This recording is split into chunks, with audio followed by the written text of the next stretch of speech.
Hey, it's Conrad Thompson. Thanks for checking out the podcast here on YouTube. Be sure to hit the subscribe button and the notifications bell. You'll get a notice anytime we upload some new content. And when I'm not asking Bruce, hey, how big was Batista's? Well, you know. One of the things I like to do is help people save money. And if you're watching this video right now and you're in a 30-year loan, man, you're overpaying your single biggest bill and you may not even realize it. I want you to do a little experiment for me. Take your calculator out, multiply your monthly house payment by 360 payments. That's how many payments there are in a 30-year loan. That big scary number, that's your total of payments. You're looking at that number? You know you can do better. Keep more of your own money right now and go to savewithconrad.com. Or maybe you've got credit card debt. Man, it's not a matter of if I can save you money with that. Your average interest rate on a credit card is more than 20%. And by the way, all the interest you pay on those credit cards, it's not tax deductible. Whereas the mortgage interest, well, that is tax deductible. So if you owe this debt, it's up to you how to pay it back. Doesn't it make sense to get the cheapest rate possible and the greatest tax deduction possible? Find out how much money you can save right now for free at savewithconrad.com. You don't need perfect credit. Even scores in the 500s can be approved, and it's no cost out of pocket. But maybe best of all, we're licensed in more than 40 states. We can help more families than ever before. But how much can we save you? Find out right now for free with a quick quote from savewithconrad.com.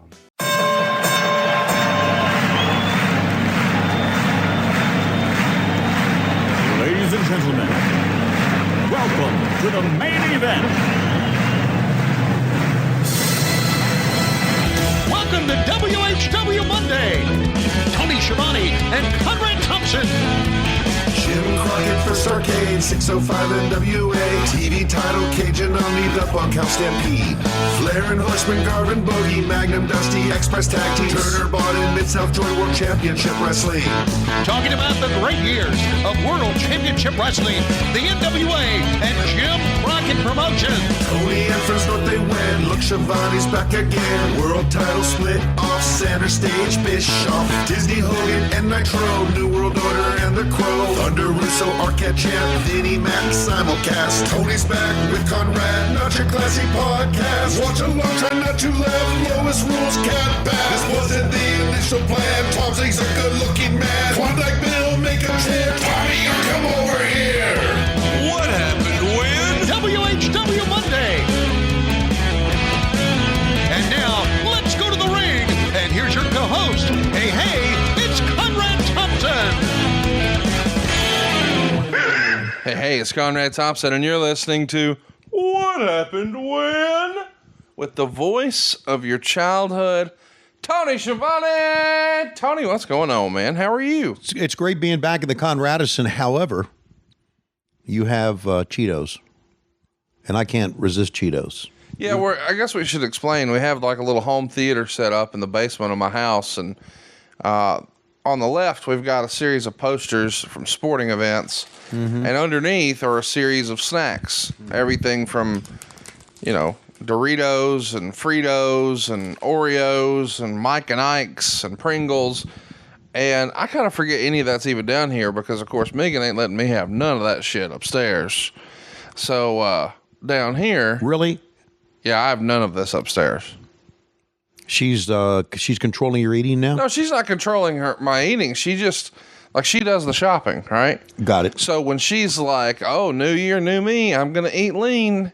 Well, she cooks supper and stuff, right? So I'm eating whatever she's eating. Gotcha. And never, because, I don't live in Marietta, never has there been like a Cheetos casserole. Like that. And here's the thing. I would never eat those. Tony's actually eating the Cheetos Puffs. I like the regular crunchies, like those over there in that bag. The Puffs are the best. And I don't know how this is going to sound. This might be like the Ric Flair show if you're going to eat while we're on the air. That is very much a Ric Flair podcasting tip. Okay, I remember that. So I'll stop doing it. We're going to be talking about Fastlane 2017 today. This is one of the most recent things we've ever watched.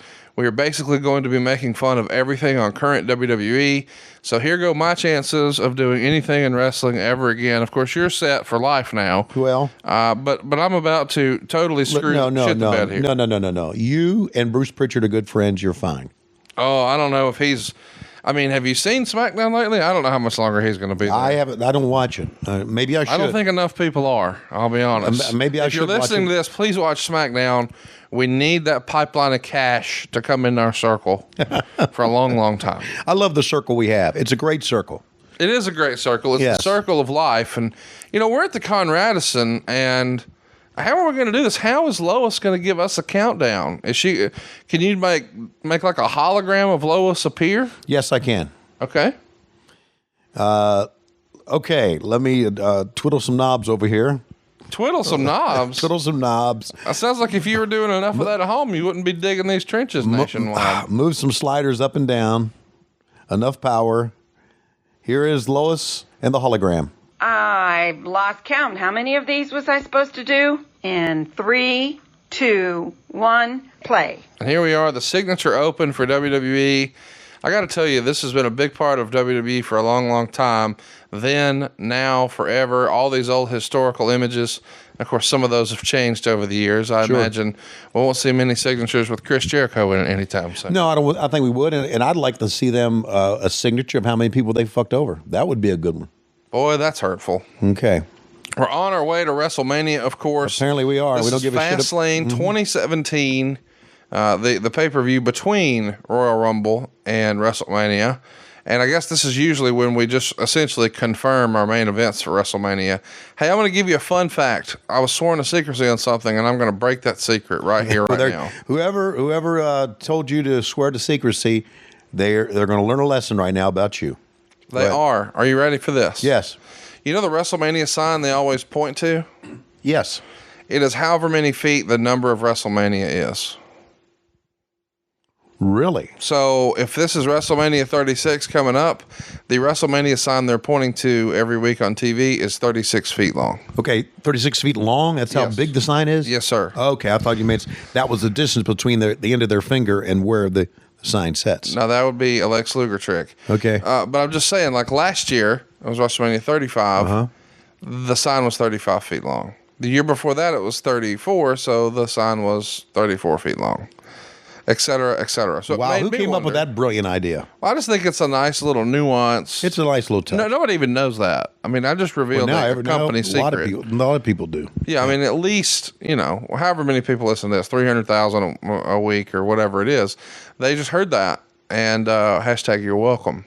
So see the open here. Kevin Owens is your champ. He's going to be taking on Goldberg for the world title, for the Universal title in the main event. Wow. So coming out party for Goldberg here. Yeah. So it's 07. I'm trying to think of where I was. 17, Bubba. Oh, 17? We were together. This is the second pay-per-view you watched. You watched Royal Rumble 2017. It was the first wrestling you'd seen since March 26, 2001. Okay. This is the second pay-per-view you watched. Yeah. We kicked our podcast off with the Goldberg story. Right. It nearly killed our momentum right out of the gate, almost as bad as he killed Bret Hart's career. Wow. So Goldberg has a lot of heat with you, apparently. Yeah, apparently. Well, hey, how about this, Pyro?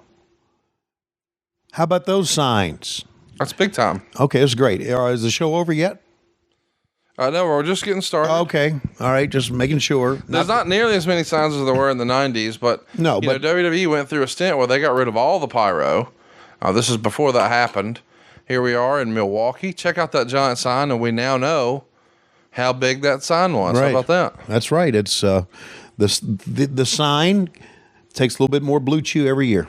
It does. And gets bigger and bigger and bigger. Thank you. You're welcome. Sort of like our audience, and we appreciate all of you getting bigger and bigger and bigger. And, of course, we appreciate you taking Blue Chew. Now, coming up first, Sami Zayn. Have you been able to see much of Sami?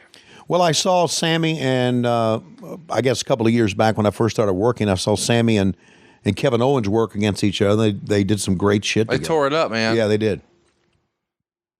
They've had a series of tremendous matches dating back to the Indies.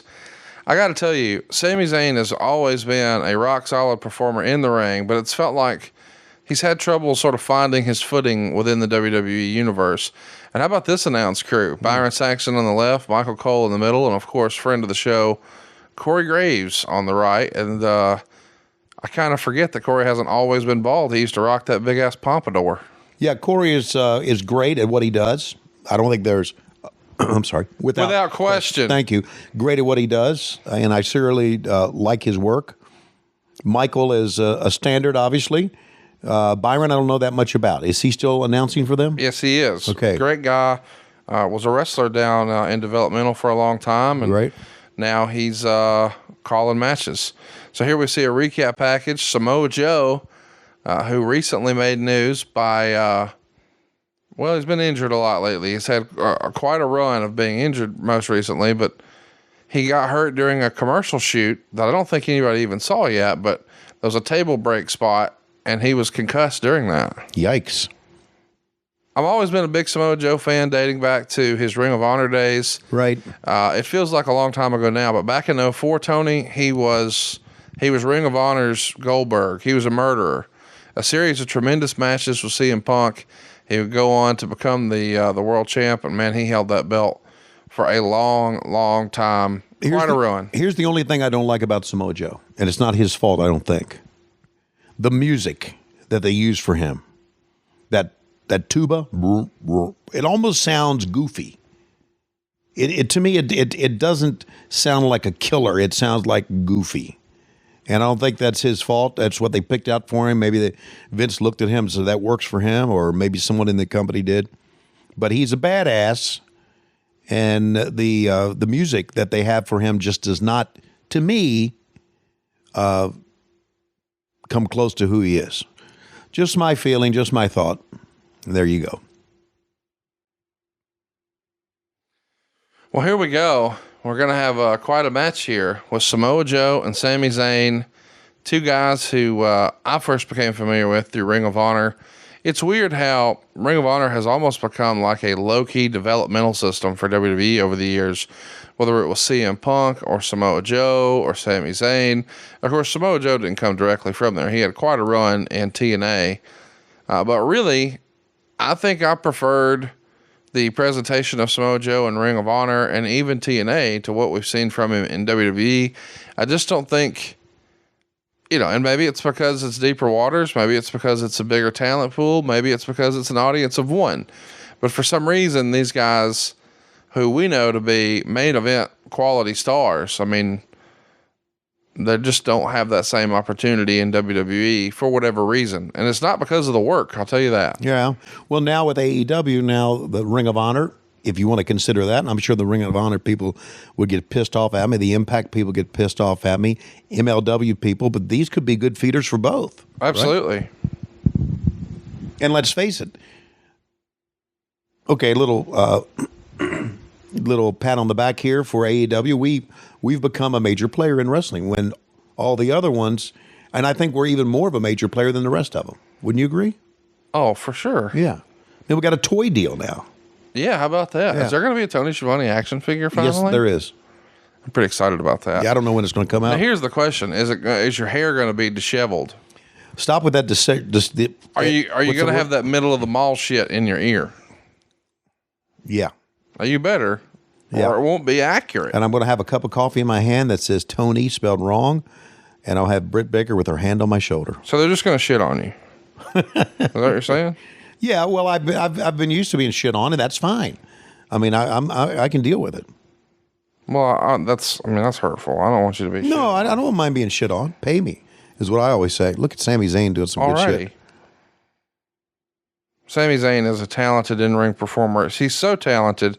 I don't know that you've talked about this once, but he actually told Megan the first time he met her, I never really got it with your dad. Everybody always says he was the best wrestler ever.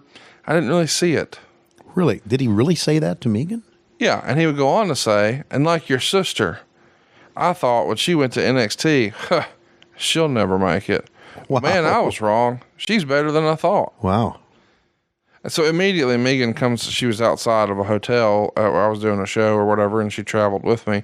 She comes back in and says, who the fuck is that guy? And can you keep him away from me? And so then when she told me what happened, later I couldn't help but, of course, bust his balls. Mm-hmm. And I had to ask, so hey, hypothetically, who's your favorite wrestler? I mean, who's the best wrestler ever? He's like, oh, Sami Zayn. I mean, he's my favorite. And I'm like, wait a minute. So you don't get why people would say Ric Flair is the greatest wrestler ever, but Sami Zayn is your favorite? And he's like, well, no, I'm not saying he's my favorite ever. I'm just saying he's the best wrestler out there now. It's Sami Zayn. And I don't know why, but I just laughed and laughed. Because the idea was, I don't get why Ric Flair, people say, is such a great wrestler, but Sami Zayn is. And here's the deal.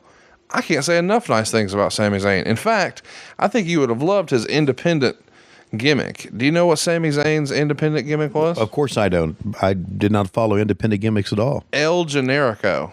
El Generico? He was a generic luchador. Wow. So he would come out with a mask on and a cape, but the gimmick is he's a luchador, but not really. Okay. It's a comedy gimmick, but he's a badass wrestler who would break out badass wrestling matches. Got it. Out of a funny ha-ha gimmick. I think that's tremendous. I get the impression you're not as impressed with the namesake El Generico. No, it's good. It's good. What's going on with you, Tony? You're very distracted. I'm looking at Sami Zayn. I'm looking at Samoa Joe, and I agree with everything that you're saying. I think these guys, man, deserve to get a better push. So do I sound like an AEW scout right now? I guess I do. Well, listen, I'll tell you, both of these guys would absolutely rip it up. Right. In AEW. You can imagine the type of main event world title matches Samoa Joe would bring. Mm-hmm. And the stories he could tell with guys like Cody Rhodes and Kenny Omega and John Moxley and et cetera, et cetera. By the way, we are a couple of weeks now because as this is airing, we're the week after Revolution, but I want to go back even further. What did you think of Cody's bump off the top of the cage? Well, if you're a longtime Cody Rhodes fan, you knew he was moonsaulting off that cage. He moonsaulted when he was Stardust. He moonsaulted off the top of the cage during the MSG Christmas show, probably 5 or 6 years ago. And I mean, it was the highlight of the show and what people were talking about. Cody, who is very much a old school style wrestler, he wants to tell stories. Right. He'll break out a big, crazy, high risk move on you. He just does it when it matters. He does it in special cases, special moments. And the speech he gave after the show told you how special that show was to him. If you were in any sort of real life communication with Cody on the way to the Atlanta show, you know how seriously he took that. Yeah. It was all hands on deck for him. He wanted to revitalize professional wrestling in Atlanta, make that an AEW home. It was important to him to have a big crowd and, more importantly, to have a great show. And, they included lots of charitable components with it. I mean, it was a home run evening for AEW and probably the show that I would guess Cody is most proud of that you guys have done so far. Yeah, a couple of odd things about this. I'd never watched much of Cody, if anything of Cody, professionally before I started working for AEW. I did his NWA title match against Nick Aldis, the return match in Nashville. So I did not watch that much of him, and I didn't know he was going to do that. You didn't know about the moonsault? No, I did not. Here was my first impression, okay? Cody is looking up. Now, there's a problem that I think we have in AEW at times. It doesn't happen much, but guys will look up at the monitor to see themselves, right? I mean, you see it a lot. They'll do a spot, and then they'll come out of the spot, and they'll kind of look up to the right or look up to the left. They're looking at themselves in the monitor. It's kind of a natural thing. They can't help it. I get it. So when Cody looked up, I'm thinking, is he looking at himself in the monitor? I'm thinking, oh, shit, I hope not. And then he climbed up.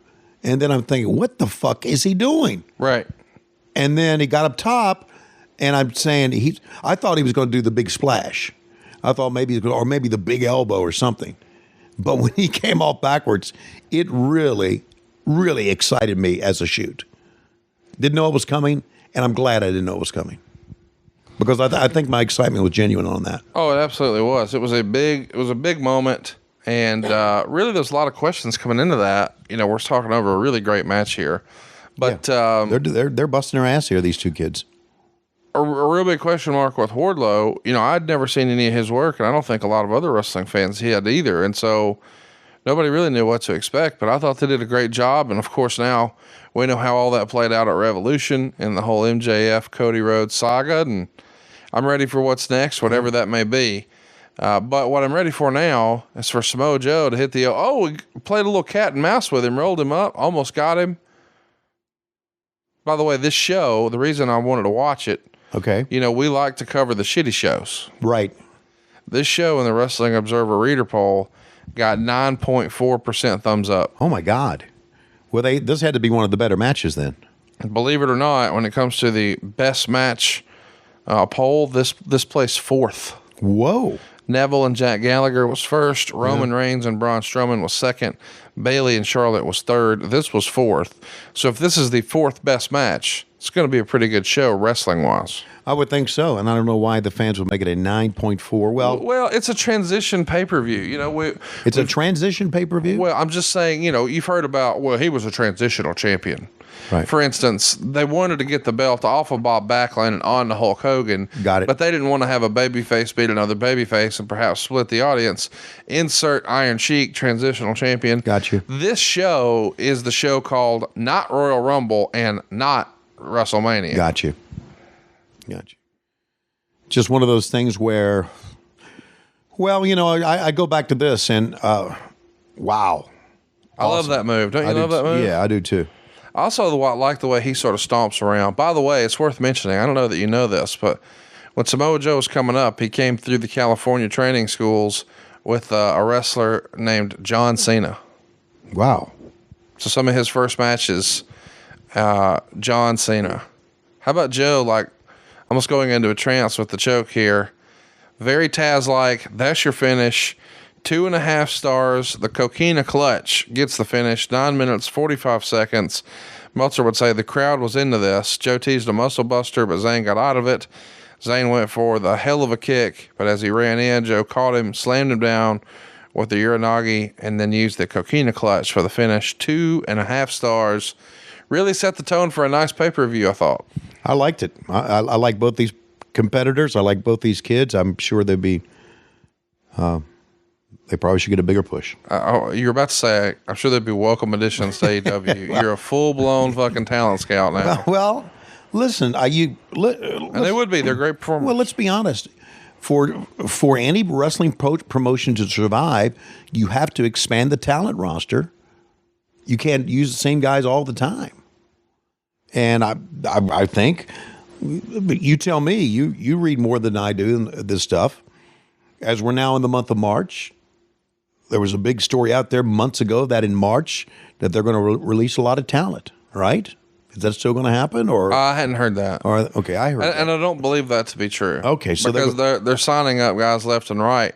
In fact, they've probably overspent trying to keep some talent away from AEW. And the cosmic joke with that is, I know for sure in some cases there was no interest on the AEW side. So when you would hear these reports of, so-and-so got X number of dollars, I'd had specific conversations with people who make those decisions for AEW, like, oh no, we're not into that at all. But, ta-da, they got a big deal, and good for them. Yeah, good, absolutely. Because it worked the other way, too. I mean, as we know, you got paid 8 times more than you're actually worth based on the work you put in. I think it was like 5 times. There you go. Either way, I'm rounding. It's a rounding error, 5X or 8X. Mm-hmm. The point is, competition created more revenue. That's right, and it creates a space for the boys. And how do you determine my worth? Don't answer that. Okay, because I know it'll be. One thing I like here, I like to see really a lot of really cool graphics like we're watching now. That was a promo well done. Yeah, I like to see really cool graphics without the sound. Therefore, you can just concentrate on the graphics without living the whole thing. Yikes. You're a big fan of hers? Is this Charlie? Yes. She just recently left. She did? Yeah. She's no longer with the company, and there you go. The Raw Women's Champion, Bayley. Mm-hmm. Now she is a heel.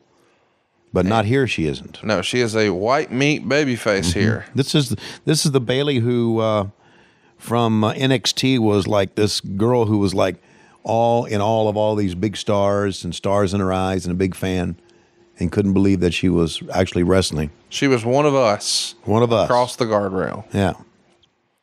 By the way, up next, I should mention, the gist here is she's challenging Charlotte to prove who is the best and to leave Dana in the back, because Dana had been Charlotte's second for a little bit here. And Nia Jax is going to come in, I think, here in a minute and have a few things to say. Okay. And I know you're a big Nia fan. Love Nia Jax. By the way, in real life, Nia Jax is one of the nicest people you'll ever meet in professional wrestling. Could not be more humble, polite, respectful, just warm, charming. You feel like when you meet her, she's never met a stranger. That's not her character on TV, but in real life, really great lady. And not only that, I think, of course, you know how I like to tussle. And she is the queen of tussle. Yes. By the way, I think I could get Nia to let you take a shot. Okay, well, anyway, I think she's gorgeous. I do. Well, she is. She was a gorgeous. plus size model before she got into this. Yeah. And I hate the phrase plus size because, you know. Well, that's what she was, right? Well, yeah, I get that, but I feel like it's the equivalent of saying, "Oh, you look good for your age." No, Nia Jax. Thank you very much. Nia Jax is good looking. Okay. And if Nia Jax was sitting on a bar stool near you, you'd be trying to holler at it. So don't be trying to act like the plus. Wait, hang on a second. Hang on. Hey, and there he is, right there, the biggest star in the hit. Well, it's Enzo and Cass, and I got to tell you, these motherfuckers are over here, two of the top merch sellers in the biz at this point, and it's all because of the rap and the mic work of Enzo and his just natural charisma, where he's getting out here and strutting and showing ass. But it's that same swagger backstage that got him heat. Right. To the point where I think there's some people who almost try to boycott and protest whenever he's booked on a show, fairly or unfairly. And some of that comes from he was charged for some sort of sexual abuse situation out on the West Coast. But I believe he was cleared of that. Right. Consensual penis is what he said. Yes, I believe in the end all charges were dropped and it went away, but nobody talked about it. So it got a lot of hype whenever it went down. Yeah, and then it. Well, that's the way it happens. Yeah, it's a shame. Right. If that really is the way it went down, and I don't have all of my notes in front of me. Now the big Cass character is one who I think a lot of people thought, well, he's got the look that WWE would want because he's a giant. But then for whatever reason, he too had some issues and was invited to leave. And he bounced around the indies a little bit. And I think his demons got the best of him there. He spent some time with Diamond Dallas Page. And now I think he's spending a little more time with Diamond Dallas Page. Yes, I believe he is too. I believe. We've heard that rumor many times. We're going to let that one fly. Yeah, we'll let that one fly. You can look that up yourself. They're going to be taking on two great friends of the show. Okay. Luke Gallows and Carl Anderson. Oh, my favorites. They're going to give them 8 minutes and 42 seconds. Of course, these guys here are challenging for the tag team titles. The club... They are your tag team champs here, Luke Gallows and Carl Anderson. Are you going to Luke Gallows' housewarming party? I've not been invited, no. And I'm surprised I wasn't invited. Because he and I do communicate back and forth at times. And Carl and I do as well. Well, he probably knows he can't be seen with you. I'm sure. Well, you know, when he got what I heard was his big deal. Oh, yeah. I sent multiple commas. And of course, we know we're kind of tied to Luke in a way, in a legal way. Who, me and you? Yeah. How? Same lawyer. Oh, yeah. Yeah. Right. You know, I guess at this point, we're tied to 3/4 of professional wrestling because of our legalese. Why am I not getting a kickback on that? I know, because now that I'm just thinking about that, I should be getting a commission on all that. Damn right you should, because you're not going to get a commission from me, and he makes a lot more money than I do.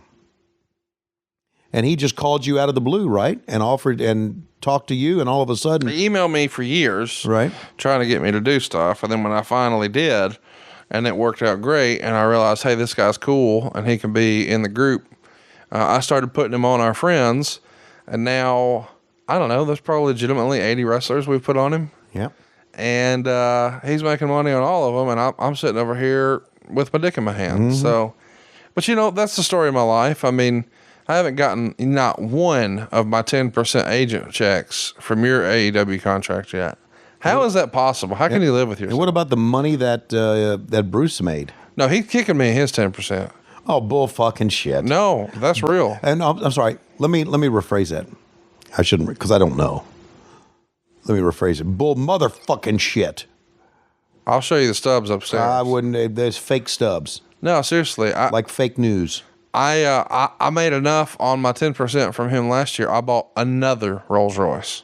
Because, you know, the internet's told us that I have 38 Rolls Royces. I have a whole fleet of Rolls Royces. Right.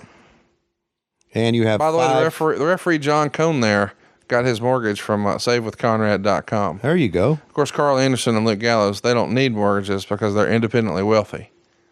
Now, you and I were in Madison Square Garden at the Ring of Honor show during WrestleMania, and we saw Enzo and Big Cass make an appearance. Yeah, a quote-unquote worked shoot. Right. So what was it? Well, here's the situation. I didn't buy it. A lot of people thought it was real. I didn't buy it because I didn't think... The reason they thought it was real is Enzo, the company did not smarten up Tama Tonga. They didn't smarten up the Ring of Honor side of things. Right. All right, so... Or rather, the New Japan side of things. So, yeah, not everybody knew what was going to happen. Right. And so, as a result, there were some live rounds being thrown. Right.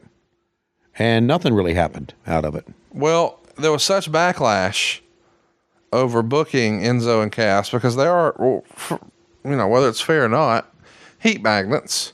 Got it. The boys weren't happy. The fans weren't happy. So Ring of Honor just quit returning their phone calls and really fucked the guys, if I'm honest with you. Wow. Or at least that's the way Enzo tells it. I haven't spoken to the front office at Ring of Honor. I don't think they like me very much.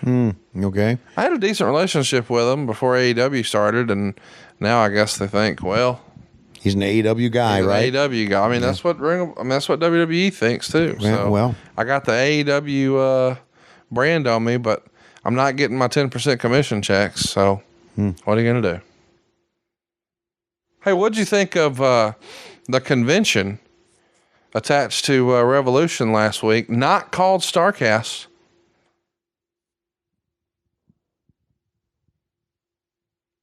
Isn't that going to be coming up at Double or Nothing?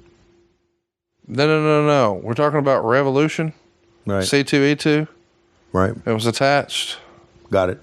You out of the loop on that? Yeah, I'm out of the loop on it. Okay. Well, you asked for a table there to sign autographs. And then I backed away from it. And you messaged me thinking that I was somehow the promoter for it, even though I do mortgages. I messaged you because I wanted Gabe's number. And I got Gabe's number, and then Gabe and I talked, and I backed out of it. I thought I should go through AEW with this. So anyway, that's still to come. What's still to come? It happened last week. No, me getting tape, doing autographs. That's what I mean. Well, you've done a ton of autographs. You're going to be doing some before you know it. You and the one and only Jim Ross, live comedy at the Carlson, March 17th, 9:00. It's a Tuesday night, the night before AEW Dynamite takes over Rochester. I'm sure you guys are going to go get a garbage plate, eat some dinosaur barbecue, and then cruise over to comedy at the Carlson after that production meeting. Should be a big time.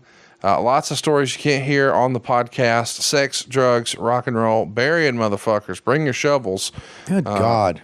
What? That's JR doesn't bury people. Yes, he does. Well, Johnny Ace. He buries Johnny Ace, and he brings all his gardening equipment to make sure he does a good job with it. So you don't want to miss it. Supershowlive.com. By the way, Carl Anderson, who is in phenomenal shape right here, is somehow even in better shape now. Carl Anderson's abs have abs now. Yeah, he's pretty cut now. Dude, it's stupid. Yep. And shout out to the good brother, Luke Gallows, who recently got married. Didn't see that one coming. Good God.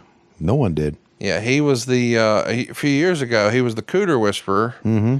To the point that randos were trying to call him out and send all of his dirt to the news sites.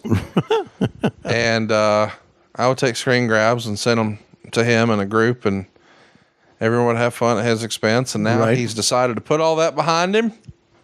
And he's decided he's tired of being happy. He got married. Hey, I don't get it, man. If I was big and as muscular and as handsome as and a multi-millionaire. as Luke Gallows, man, not me, buddy. But sometimes when you find the right woman, right?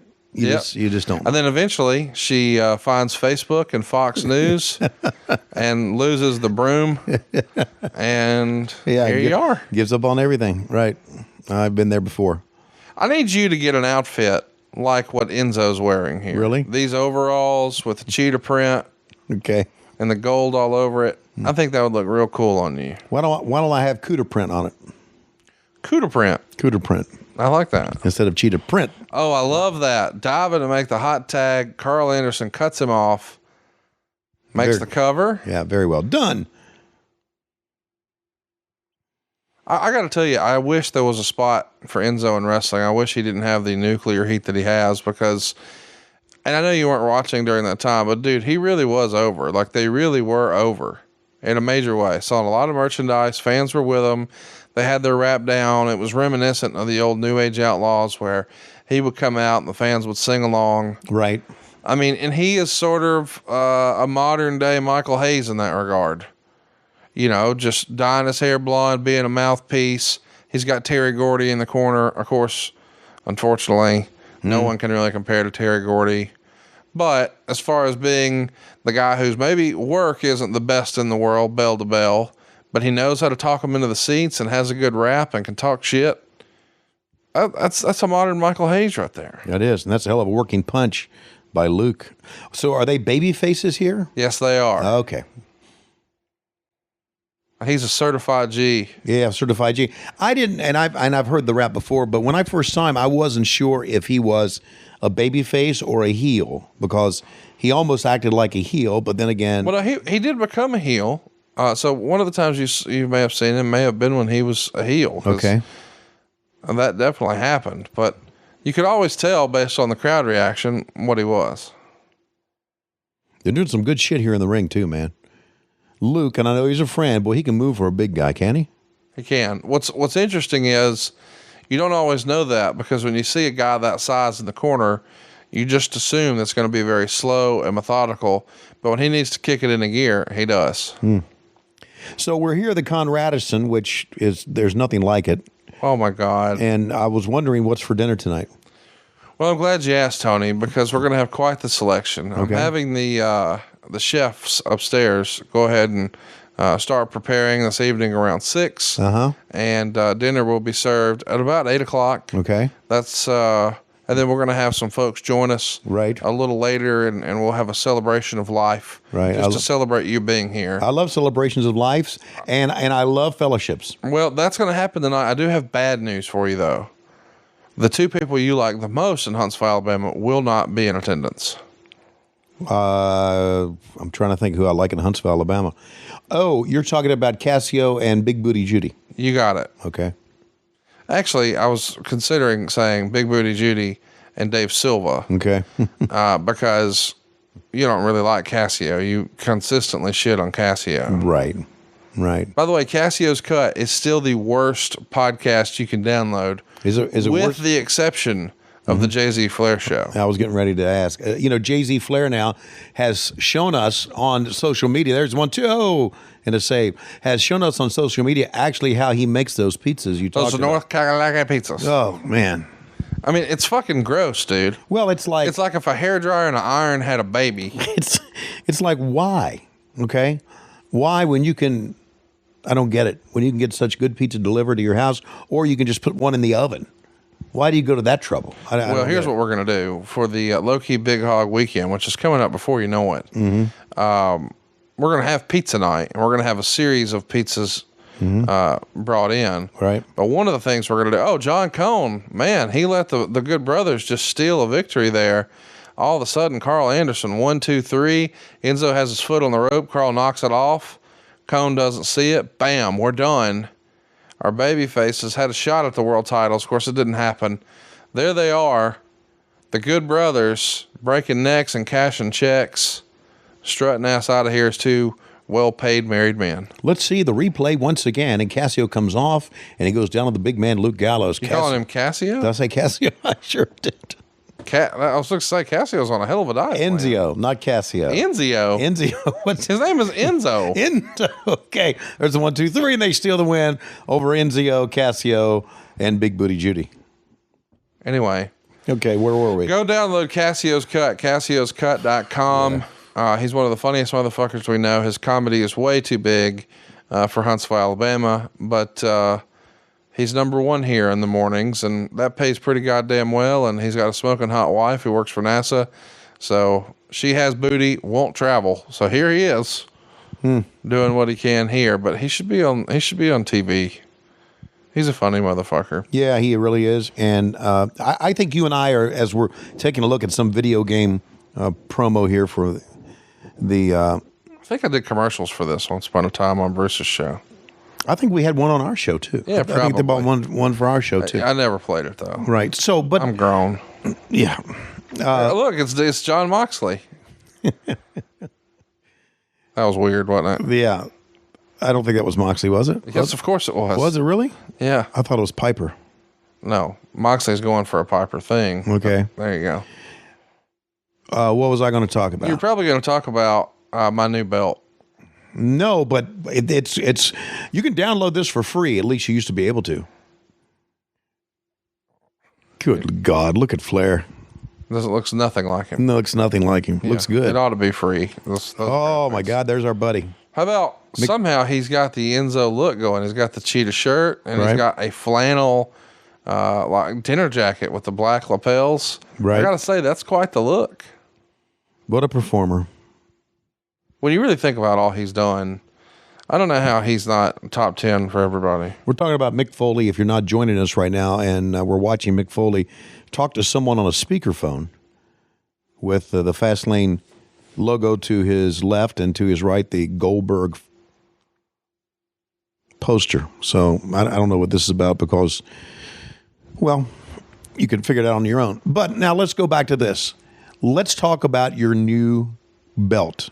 The new part of your collection, because you're very proud of it. I am. As well you should be. I am. It's quite a piece. Yeah, Now, we say a lot of bullshit on the show. This is real, though. This is real. And I'm not going to tell anybody where I got it or how I got it because I was sworn to secrecy. Okay, but you can tell that you got it. Well, I don't know that I can or not. I'm doing it now. What are they going to do? Come take it? They might. Well, fuck them. You want to stop? No, I'm not going to stop. Okay. I have the Big Eagle that The Rock lost to Stone Cold at WrestleMania 17. WrestleMania 17, one of the biggest WrestleManias of all time, one of the most beloved, from April of 2001. And that world title, of course, was the main event. And at the end of it is where we saw Stone Cold Steve Austin turn heel and join sides with Vince McMahon. And that world title now sits upstairs in my office next to the Big Gold. Wow. So I believe to be one of the most iconic WWF World Championships of all time. Yes, you do. Seated right next to, arguably, if not the biggest WCW/NWA World title of all time. Yeah, maybe the most recognizable belt in all of wrestling. Wouldn't you say the Big Gold is? Yeah, I think so. Right. But, when wrestling was at its height, the belt that I still think is the most beautiful is the old Winged Eagle. Sure. And it's the one I grew up on with, the Hulk Hogan, Macho Man, Ultimate Warrior, Bret Hart, Ric Flair, Shawn Michaels eras. Right. I still think that dual-plated is the most beautiful belt ever. But I don't think there's any question that WrestleMania 17 was actually the biggest WrestleMania in history up to that point. Sure. And when you think about the stars in that match in particular, the biggest box office attraction in the history of wrestling, Steve Austin, and now the biggest actual box office star in Hollywood, in all the world, The Rock. And that's when they were both at their peak. And it's just 6 days after WCW went out of business, that title would change hands. And now somehow my trek as the Forrest Gump of wrestling continues. That fucking belt is upstairs. It's not at The Rock's house. It's not at Steve Austin's house. It's at my house. And that makes no sense to me. Yeah, well. It's probably behind Big Gold, the coolest wrestling collectible I own. Congratulations. And so later, can I go touch it? You can. Can I go look at the belt too? I would love for you to do both. Okay. I want you to touch it. I want you to put it on. I want you to put it in your mouth. I want you to lick it, taste it, feel it. Stop. And I got to tell you, we haven't sent out a picture yet on social media. We need to do this of the Nitro set piece that you so graciously blessed me with. And really, everybody who comes over, man, I'm telling you, Nia Jax is a good looking woman. It's beautiful. Her eyebrow game is pretty good. Yeah. So what do you what would be your plan of attack? Plan of attack. Yeah. Wait a minute. Well, I'm just saying you look like Rick Moranis compared to this woman. Okay. So you're going to have a game plan. I do have a game plan. I would say, Nyla, would you like to go out to dinner? And we would go out to dinner. No, I'm talking about that. I'm talking about when it's time to go to Pound Town. Oh, no, I wouldn't do that. What do you mean? I'm a married man. No, well, let's pretend you're not. No, I don't want to pretend I'm not. As a matter of fact, I want to pretend I'm a Spanish announcer right now, Carlos Cabrera, and whoever is on the left. Missed the names. I don't even know these guys. Let's pretend for a minute that she was... I don't want to pretend. Well, hang on. Am I allowed to speak at all? Of course you are. Have you and Lois worked out like a hall pass or a celebrity list? No, we have not. Why not? Because that's stupid. That's just a thing you see on TV. No, it's in not. Movies. That's not a real thing. You should work a thing out. That's not a real thing. Well, you should work one out. Okay. You know what? Let's call and see. No, let's not. I'm not calling your wife. Hey, honey, you're on the air. You're on What Happened When right now. And Tony Schiavone and I are discussing celebrity hall passes. And he says that's just a thing on TV. That's a thing for movies. That's not a real thing. Are you and I allowed to have like celebrity hall passes? Yeah, I think so. Okay, so who's on your celebrity? Wait, go ahead. But you can't know them. So it can't be someone that I could actually like meet in real life? Well, you might meet them, but it can't be somebody you already have access to. Right. It has to be way up. Okay, well, I guess the thing is, like, Tony Schiavone was wondering, could Nia Jax be on his celebrity list? I did not say that. Well, no, because he works with her. No. Nia Jax. I didn't say Nyla Rose. I said Nia Jax. Okay. Oh, yeah. Well, yeah, she could be. See? What about that? Yeah, it's just... She says it's a pass. That's okay. I thought you said. Thanks, Megan. Yeah, see? Well, here's the thing. I don't think Tony would discriminate with Nyla Rose or Nia Jax. He just likes to tussle. Yeah, no, I get that. I thought you're going a different way. Well, he would be if he'd... Never mind. All right, well, I love you. See you later. A little run-in from the missus. You got a great marriage. See, so the deal is, I can have that list. It just can't be someone that I can run into at a show. I understand that. Right, exactly. It has to be like, for instance, Nancy Pelosi. Okay. You would never run into her on a show. No. And she would be on your list? No. Oh, okay. I don't want to do anything with Nancy Pelosi. Okay. Do you? No. Barbara Walters. Why are you naming the elderly? Just like because I'm elderly. No, dude. Okay. Of all the women you could do the horizontal boogie with, yeah. You want to do it with Barbara Wawa? Well, I'm just trying to get women my age. Okay, I'm trying to. Why don't we just call Nia Jax up right now? No, let's not. And no. Wait, you know what we should do right now? Nah. We should tell everybody when you were in Vegas with me last year scouting StarCast in Las Vegas, which as we know is definitely not happening this year. But last year, it, of course, was the biggest wrestling convention of all time ever, anywhere.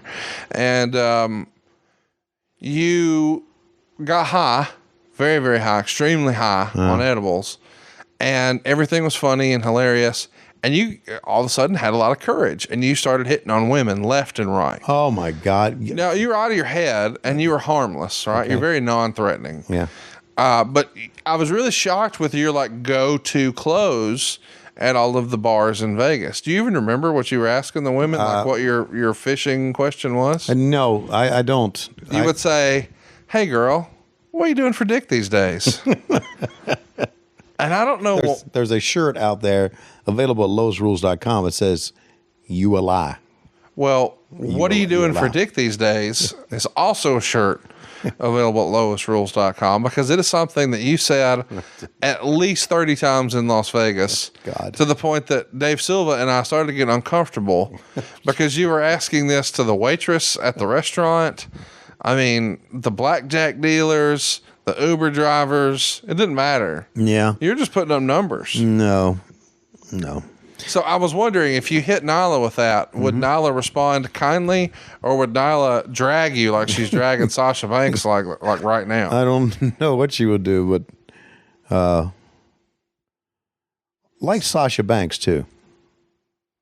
She's married, I think. So Well, I mean, I was talking about as a professional wrestler. Oh, she's great, but all you talk about usually is look at the boobs, and I mean all this pervy old man shit you do. I do not. We can't have a serious female wrestling discussion on this show with you. It's all about, you think she'd tussle with me? Oh, by the way, you know where I've been hanging out at AEW a little bit? Yeah, well, I probably near the makeup chair. Exactly. And I don't get makeup, but I kind of hang out there and talk to some of the girls. We should mention that you have recently started a podcast with one of the girls. If you just can't get enough Tony Schiavone in your life, not only can you enjoy Tony Schiavone on Mondays on Patreon, you can also enjoy him on Wednesdays on Dynamite, but you can now enjoy him on Thursdays with Aubrey Edwards. But I guess I sort of buried the lead. You also have a YouTube show that we have not talked about enough here on the show. What? Well, I mean, don't you have video that appears on YouTube every week with you promoting AEW products and services? Oh, you mean the control centers and things Yes. like that? Yes, right. Tell everybody where they can find it when it Okay, comes you out. can find it things on like that. allelitewrestling.com, our YouTube channel as well, and it's me and Jen Decker together promoting the upcoming event. It drops on Wednesdays, earlier in the day, in the morning, to help you get ready for Dynamite that night. So there you go. Mondays, enjoy Tony Schiavone on Patreon. Wednesday morning, enjoy. I guess Monday night, sometimes you do chats on Patreon too, right? Yeah, I moved that around a little bit. The last one I did was on Thursdays. Okay. Okay. Man, it's just Tony Schiavone coming out the ass, really, when you Well, think about it. I'm there for people. You got- I've always been there for you.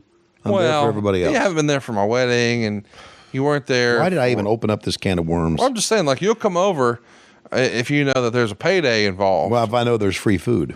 But, dude, have you?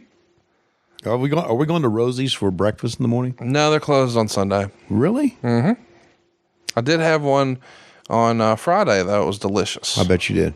Really good stuff. Well, I was going to say now, look at, man, she is powerfully strong. Yes, she is. Legit. No joke, man. She likes to tussle, and she, I tell you, what's great about Nyla is she brings such parity to the matches, because Sasha Banks is not a large person. Right. She's probably, low 100 and something. So I don't know, 110, 120. And meanwhile, Nyla is more than that. And the height difference, the weight difference, just the size, it's a natural story where she is to the ladies what a Vader or a Sid Vicious or a Bam Bam Bigelow was. Right. Exactly. Except obviously much more attractive. Right. Which, now that you think about it, Roman Reigns related to The Rock, Nyla Jax related to The Rock, and it's pretty well documented that most every woman on earth considers The Rock the best looking man in the world. Mm-hmm. I don't think this bloodline is capable of making ugly people. Yeah. You're right. Very handsome. We should really test that theory and see if Nyla could have your baby. Oh, please. And then we could find out, because they're finally being attractive, Schiavone. Would that be possible? Matt Schiavone would be pissed. I could have looked like The Rock, but I look like this. What the fuck? Chris Schiavone would be cutting promos left and right. This is bullshit. Oh, God. Where would my life be without your bullshit? What bullshit? Yes. Dude, tell me you wouldn't want to wake up tomorrow and look a little bit more like The Rock. Well, I think everybody would. Well, that's what I'm saying. Right. So when your kids want that, that means they're bad people? No, it means they're smart. If I could look more like The Rock and less like Tony Schiavone, sign me the fuck up. Look at this. Pretty good finish here, or attempted I hope to it's not a finish. finish. Come on, Nia. Go. Kick her ass, Nia. But, I mean, she's doing a great job of selling it, and Got to get you out here tussling. some of the fans kind of popped for it. And Sasha really fighting hard. Man, ooh, fuck. Tell you, I love the purple hair, man. Love the purple hair. I do. I like her purple hairdo. I really do. Wait a I minute. like when women have color in their hair. You know, different colors in their hair. I'm just into that. I think it looks cool. Look at this, man. Just this is what you call ragdolling her right now. Ragdolling. Ragdolling. There you go, Sasha. Roll her up. 1, 2, 3. And my God, she pinned her. Great reaction shot. Great reaction shot of Nyla. Nia. That's too close together. Yeah, Yeah. because it just happened a minute ago where I was explaining to Megan that you might want to tussle with Nia, and she thought I was saying Nyla. Right. Which, as we remember from Double or Nothing, you really did want to tussle with her.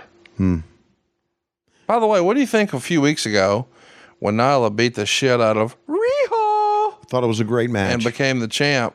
Great match. JR referred to her as King of the Mountain. Yeah, It's a fucking expression. That's exactly what it is. And the internet got all furious about it, but I mean, come on.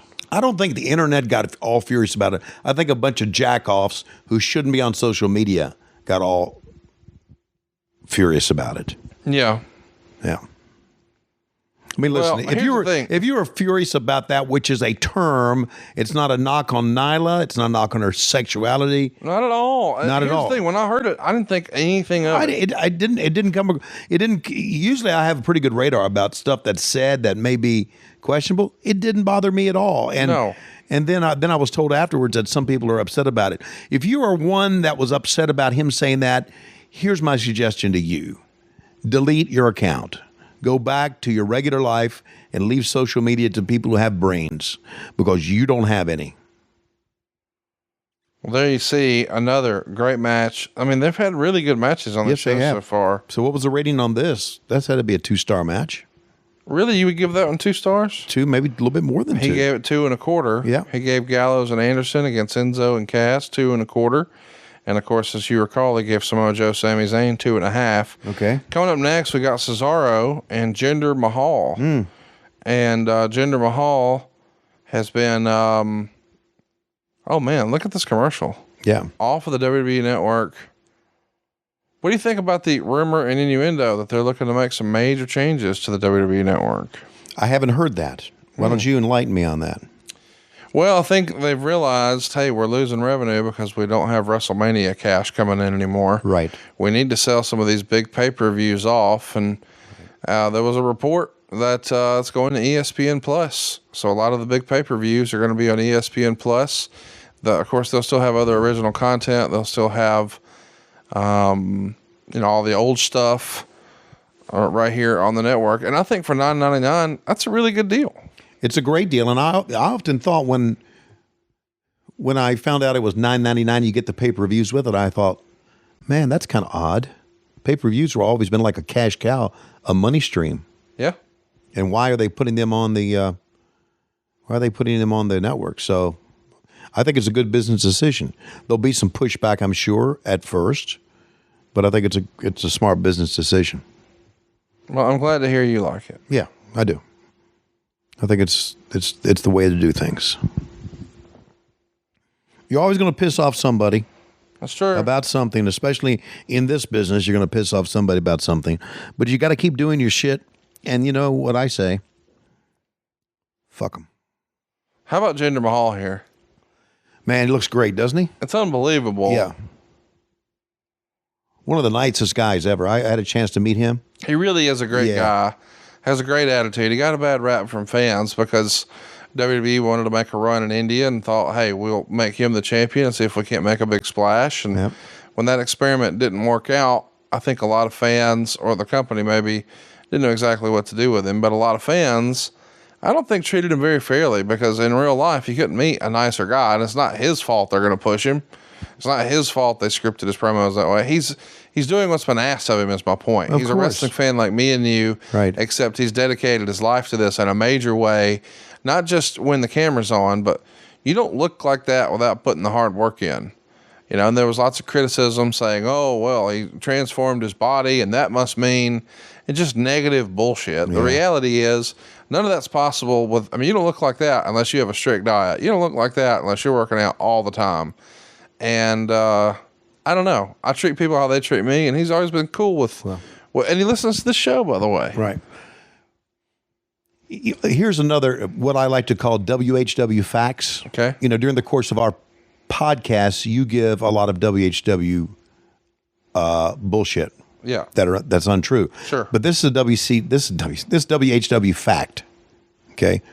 That in the grand scheme of the world, I would say 30% of the people in the world, maybe 20% of the people in the world, are bad people, are terrible people. That 20% resides on Twitter. Okay. If you're a bad person, you're going to find Twitter. Now, there are good people on Twitter too, but all the bad people in the world are on Twitter. I don't know if all of them All of them have found their way to Twitter. And that's... By the way, Lois is on Twitter. That's a WHW fact number one. Is this the palest we've ever seen Rusev? I think so. I think from what we're seeing now, it really is. I'm going to tell you, just based on tans, as we get this match started with Jinder Mahal and Rusev, I'm thinking it's a no-brainer that Jinder's going to win. He's much more tan. Right. This is the old Starrcade 97 thing. But again, is Jinder one of those guys now who... Oh, here he comes. Here comes Cesaro. And by the way, I love this entrance. Feels very James Bond. Look at that. Isn't that cool? Wow, that is fucking cool. It's a wonder James Bond didn't... sue for that? Yeah. But he comes out in the suit, and by the way, Cesaro taught himself to do all of this. What, to walk? And chew No, gum at the hang same tight, time? motherfucker. Okay. Don't be a dick face. Okay.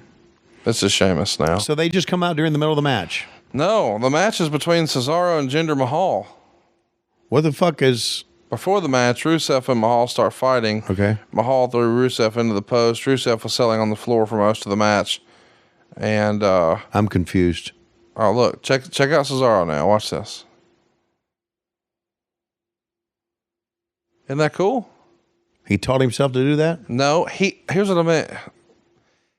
He created that costume. He sewed it together. Gotcha. He thought, this is a good idea, but I don't need to rely on anybody else. I need to learn how to do it myself. I like it. This motherfucker did his own work to make that happen. I like it. Not like taught himself how to tear clothes off. Taught himself how to create clothes you could tear off and reuse. Right, I got that. That's pretty cool. That is cool. I mean, imagine if Hulk Hogan was back there getting his fucking sewing skills together.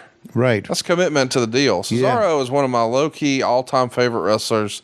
You would have absolutely loved him on the Independents. He used to wrestle as Claudio Castagnoli. We saw him on NXT. Remember the NXT show that we did? Yeah, but I'm saying his old gimmick back when he had hair. Okay.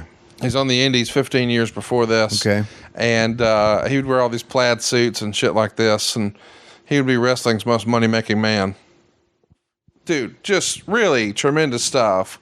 And a power lifter, which, you know, in a sea of giants, he is not necessarily a giant, but certainly a power lifter, and going to have tremendous matches. I'm just a big Cesaro fan.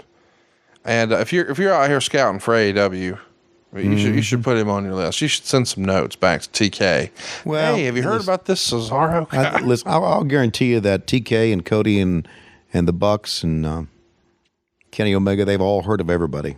Oh, no, I was being a smart ass. They wrestled with him a ton. Okay. They're very, very familiar with his work. And, here's another thing.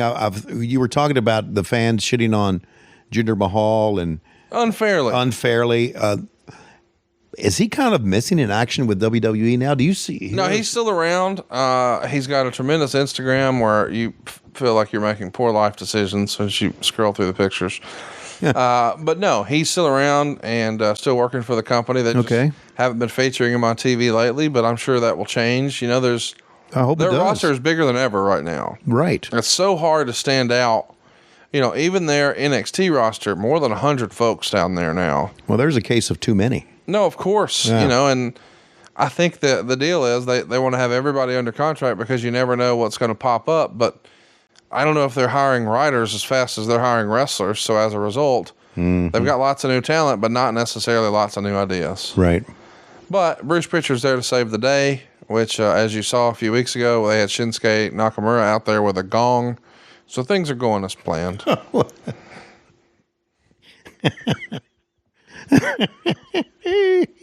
If Bruce ever listens to the show, he will block me forever. Look at this. That was not ideal. Right. And Cesaro is a goddamn man and a half and just powered it up. Yeah, and sold the back too. Good job. Dude, such a great performer.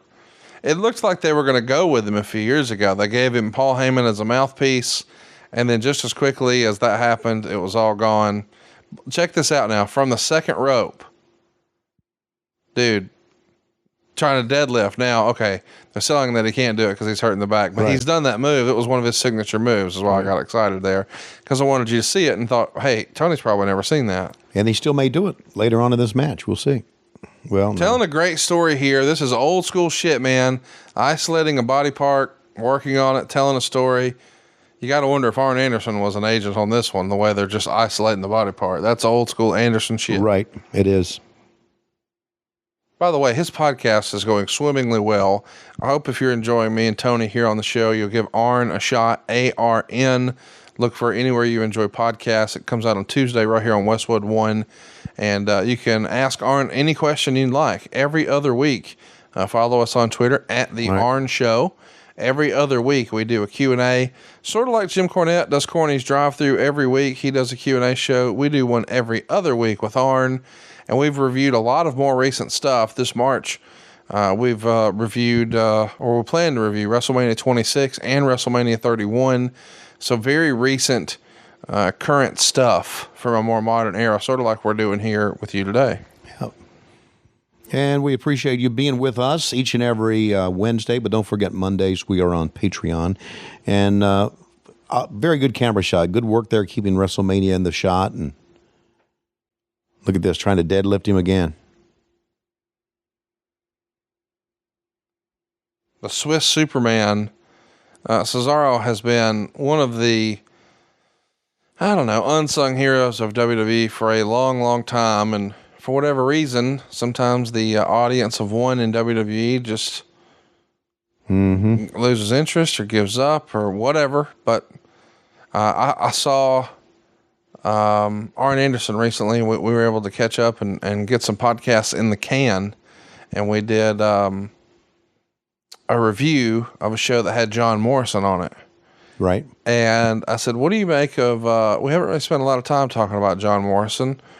What is your expectation of John Morrison in his current run now that he's back with the company after a long absence? And he replied, he'll get paid. Which tells you everything you need to know. And Arn Anderson is uniquely qualified as a producer to know what they'll go with and what they want. And you know what? At the end of the day, there are worse things. Yeah. Oh, I know. Because realistically, and Bruce has said this for a long time on the show, not everybody can be in the main event. You can't be in the main event every single week, every single time. It's just unrealistic. So every now and again, you're there and you're getting paid. Sure. And I guess that's like, if you were in a sales job, you're not going to be top producer every month. Some months You're there and you're getting paid, but you're not top dog. Look at this. There he goes. This is a very good match, Conrad. Dude, so I don't think Cesaro's capable of having a bad one. Really. I mean... Well, it takes two. This is and I'm not shitting on Jinder Mahal. I'm just saying Cesaro has been known for having tremendous matches. This is a 1.5 stars on this one. It is the lowest rated match on the show so far. Really? I do believe that Dave Meltzer maybe at some point had a Jinder Mahal bias where, he thought it was maybe a failed experiment, but I don't know that this has been a bad match by any stretch of the imagination, at least for me. Right. In fact, I would say the match was technically fine, but nobody cared about it at all. It was just added to fill time, and the fans treated it exactly like that. Plus, you're doing a distraction finish in 2 of the top 3 matches on the show. Why do you need to do it here as well? So, I think sometimes we overthink shit. Yeah, he did just now. What about the work rate, Dave? Come on, Jesus. Yeah, the guys are working hard. Yes, they are. And by the way, it's worth mentioning, the finish is fucking not up to them. Right, exactly. I know that we sometimes get overcritical and overthink some of the things, but when we're downgrading a match based on the finish, and I understand why that happens, and I'm guilty of this too, we need to appreciate that finish had nothing to do with the work and effort the guys put in, because the finish wasn't determined by them. What a great shot, as you said. These cameramen really do a tremendous job of framing the WrestleMania sign into the shot whenever possible. You want to keep all the focus there. You got to wonder what WWE revenues would have been, by the way, had they not included WrestleMania in the original offering for the network. If they would have said, you know what, we're going to sell WrestleMania and SummerSlam and Royal Rumble separately. But all these smaller pay-per-views, sure, you can get those in there. Because people approach WrestleMania like they approach a Super Bowl broadcast. Yeah, it's a party. It becomes a deal where it's, hey, let's get folks over and let's order the pizza and pop the popcorn and all that. Right. Are we having pizza tonight? We can if you'd like. No, I thought you. We're gonna have a little North Carolina pizza. That's what I was saying. We're gonna order some pizza for the low-key Big Hog weekend get together. But I'm gonna cook a pizza on my Big Green Egg. You are. And we're gonna have him bring his pizza iron. Whoa. 1, 2, 3. There's your finish. It's a hell of a move, though. Yeah, to throw him in the air and then European uppercut him on the way down. Yeah, I think the fans appreciate that finish. Absolutely, they do. Yeah. HD is nobody's friend, when you're in this business, but it's always fun to look at the self-tanner on guys' hands. Look at Cesaro's hands if you get a chance to see him again. That's all I've noticed the entire time. I have orange hands. and Rusev is here looking for some self-tanner. He's furious that Rusev and Jinder Mahal have kept all the self-tanner for themselves. Yeah. That's apparently the parent that they have. Rusev off TV lately. I don't know if you've noticed that, but I have noticed it. They did a whole wedding angle, a whole Steal My Wife angle with him and Bobby Lashley and Lana. Right. And then at the conclusion of that, normally the husband comes out stronger than ever on the other side. In this case, he came out not on TV because apparently he's not come to terms on his new contract. So maybe you're doing a little scouting for AEW for him. I always do scouting. Rusev has been criminally underrated by the WWE office for years. The fans were with him when the office maybe was not. Big personality, funny guy. Oh, and look who it is. The Big Show. Well, they're running a lot of people in on this angle here, aren't they? Well, look at Paul, man. So it's Big Show and Rusev here now. Going to be match number 6. They're going to get 8 minutes and 40 seconds. The criticism of this 2-star match from Dave, yes, this gets a higher rating than Jinder and Cesaro, is, again, it wasn't advertised and people just didn't care too much about it. Well, let's also keep in mind that we've said before, I like Dave. Sure do. I've given him shit on this podcast, but Dave's critique of matches is not the final word. No, it's an opinion. It's an opinion, right? If you JR, you say it best. It's like Siskel and Ebert. It's an opinion. Yeah.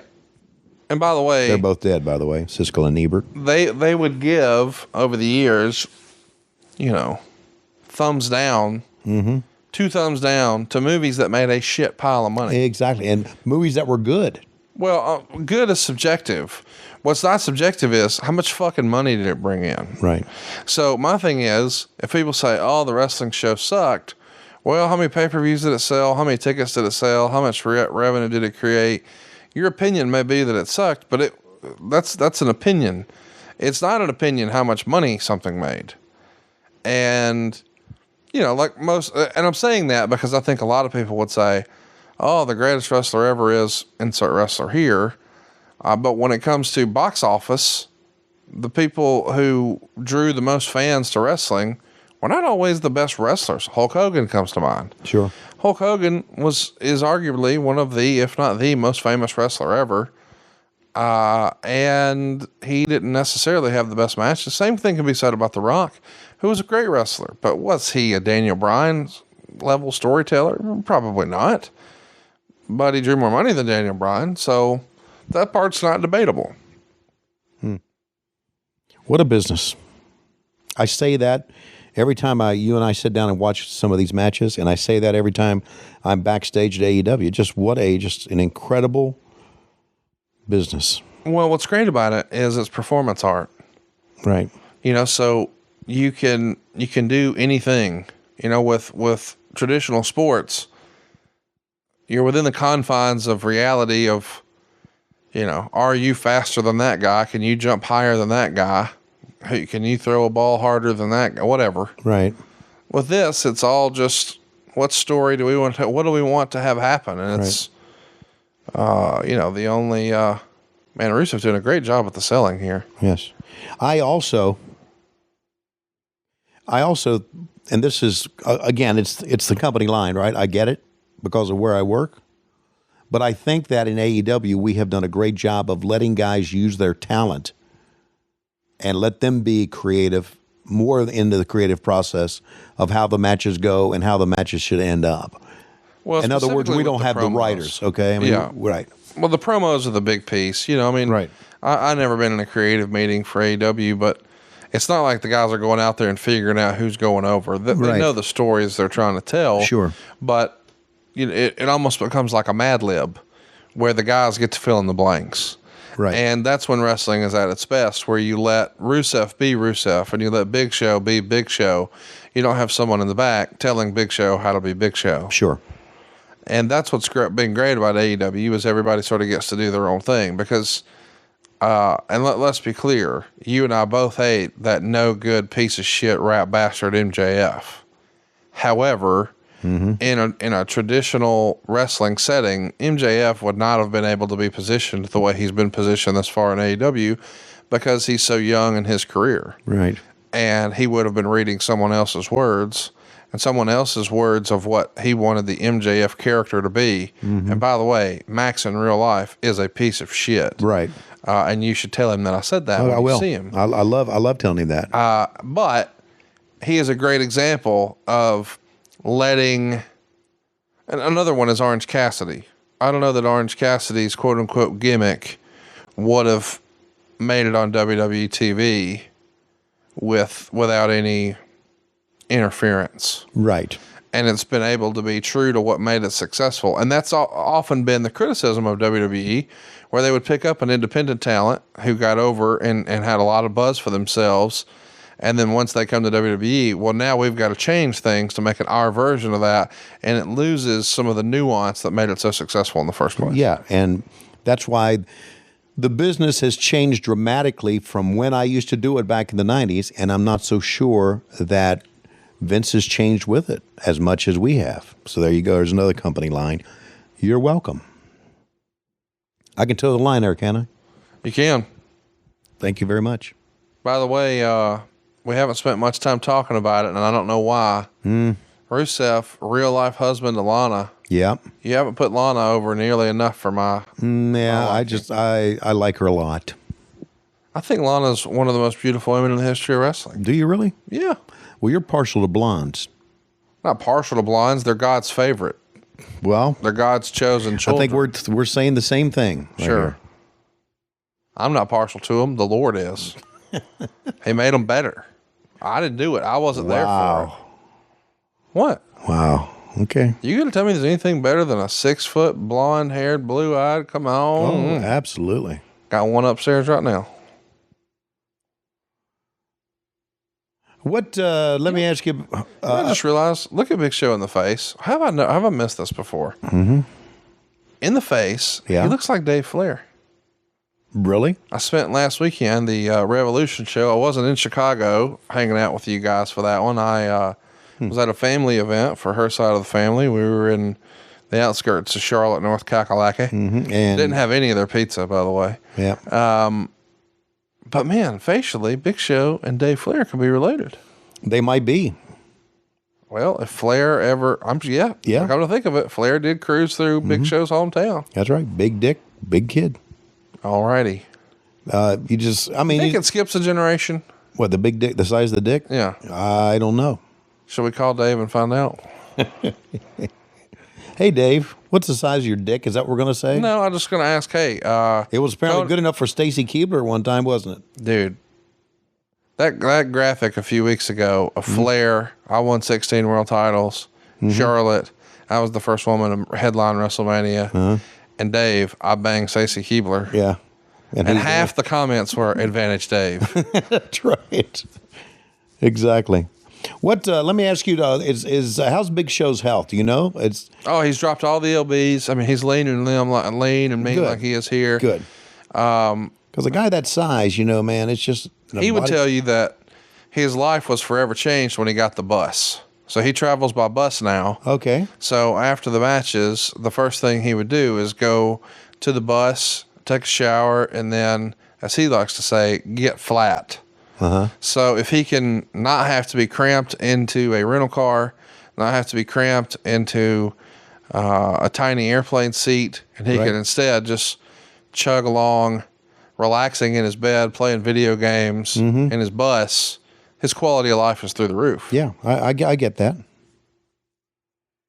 I hear that AJ Styles has quite the bus now. Really? As part of his new WWE deal. And I think the Good Brothers may or may not spend a little time on there. So it's one of those deals where it's nice to have friends in high places, which you're very well aware of. Yeah. And some of our listeners may or may not be aware by now. Oh, boy. You recently got a phone call from Jesse the Body Ventura. It was tremendous. So that was tremendous. The backstory, I get a text message from a great friend of the show, Shuley, from the Stern Show, and he says, "Hey buddy, do you have a couple minutes to talk? Just 2 minutes." And I said, "Sure." So I take the call, and he said, "Hey, we've got a guy who is the world's best Jesse the Body Ventura impersonator. Like indistinguishable." And there's your 1, 2, 3. 1, 2, 3, knockout blow. Rusev's down. Big Show gets the hand raised. And Shuley says, "Which one of your compatriots can we prank?" And I said, "Well, you probably shouldn't do JR because JR will take it personally. Even though he says he won't, I just know JR. Right. And I know he's going to think that we're making fun of him. And he will think we're laughing at him, not my face was on that guy's shirt. I think that was Joe Santiago. I think he's wearing the big face Conrad shirt ringside. Really? Yeah, just saw my face. Well, we'll see it again then. Okay. Yeah, he's on the left side of the ramp as you come down the ramp. Okay. I think this is the KFC commercial because he's dressed just like Colonel Sanders. Okay. I mean, he's wearing white. He's got the red. Yeah. Is this KFC right here? Yes, it is. Sure is. There it is. That Georgia Gold, honey mustard, which is what you call Lois. That's her nickname. Wow. Okay. Georgia Gold. Yep. Get you some of that Georgia Gold. Georgia Golden Girls.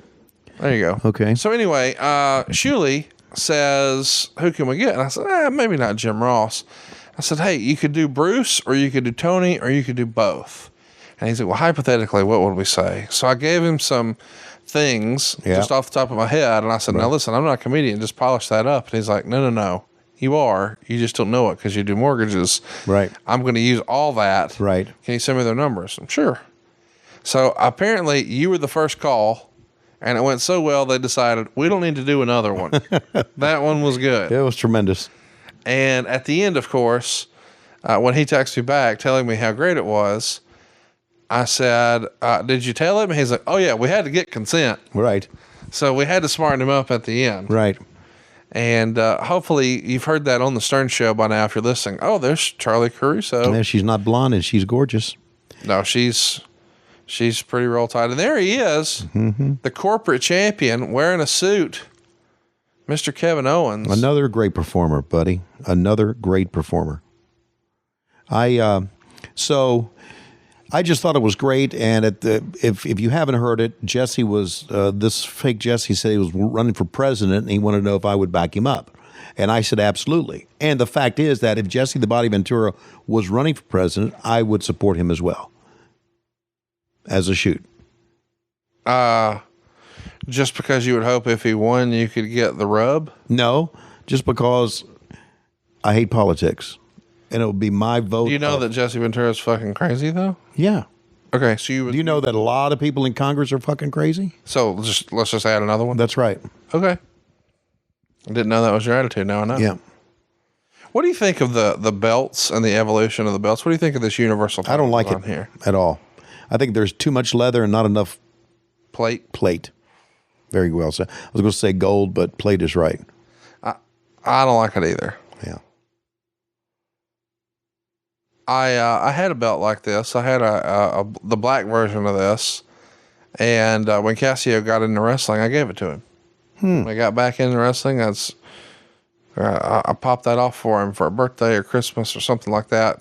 All the side plates and all that jazz. Why isn't Cassio hanging out with us this weekend? What's the deal? He's at a bicycle event in Gadsden. A bicycle event in Gadsden. No, he's doing commentary Pussy. on a bicycle event in Gadsden. That's a real thing. Yeah, I've ridden a bicycle in Gadsden. Well, that makes one of us. And I'm getting back on my bike again in the springtime. Bicycle. Well, I got a couple of bikes around the corner you can ride anytime you want. You do? Got an upright and a recumbent in the Conrad and gym right around the corner. And Megan got a Bowflex Total Max trainer recently. Oh, she did? She's showing that thing who's boss. Wow. Maybe I should... That's Green Bean City over here, buddy. I'm telling you. Which is why when you're like, cheese puffs, I'm like, yeah. And there he is on the left, Austin Aries. Yeah. Man, check out how that banana got over. He's got a banana in his pocket right there. He's not just happy to see you. That Right. actually is a banana in his pocket. Sure.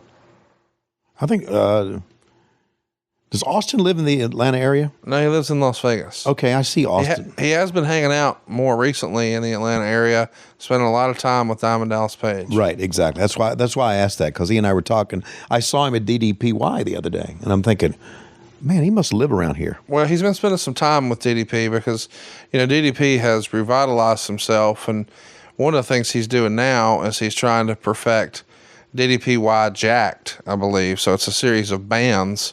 So they're like prototypes where you could not only do yoga, but do real resistance training without getting weights or anything like this. You just pack these bands in your bag or carry on or whatever. And you can do it, in your basement, at the office, wherever you want. Right. I think that's the idea. And he probably brought in Austin Aries, who is very much a plant-based guy for a long, long time. Right. And a hell of an athlete. Yeah, and a hell of a guy, too. He's got, and again, I treat people how they treat me. He could not have been cooler than me. Yeah, he's cool. Really one of the nicest guys I've met in wrestling. Yeah. But man, that motherfucker has heat. And I don't know why, but like him and Jim, and look at this look. Is Gentleman Jack Gallagher one of the all-time great looks and gimmicks in wrestling or what? It's a gimmick. It looks like somebody just walked right out of the 20s. He's got a Casio mustache. Yeah. And he's as pale as a sheet of paper. Right. The multicolored trunks, very old school, and the old school umbrella. Look at my shirt. No, missed it. And pretty much of a low-key big hog. Did he? I wasn't doing any hog. Oh, here's watching. our man, buddy. Now this is the match we're about to see. It's about to be Neville versus Gentleman Jack Gallagher. I'm telling you right now, if we ever made a bigger score, I don't know, than getting Neville, who is now Pac with us. That's right. He has become, the promos he's been doing and the look and just... By the way, the match we're about to see, Gentleman Jack Gallagher and Neville wins the best match reader poll, and it's not even close. Doesn't surprise me. Pac, Neville, whatever, is one of the best performers in the business. They're going to get plenty of time, too. 12 minutes, 6 seconds. Meltzer gave it 3.5 stars. Wow, that's pretty good. Really good stuff. Yeah.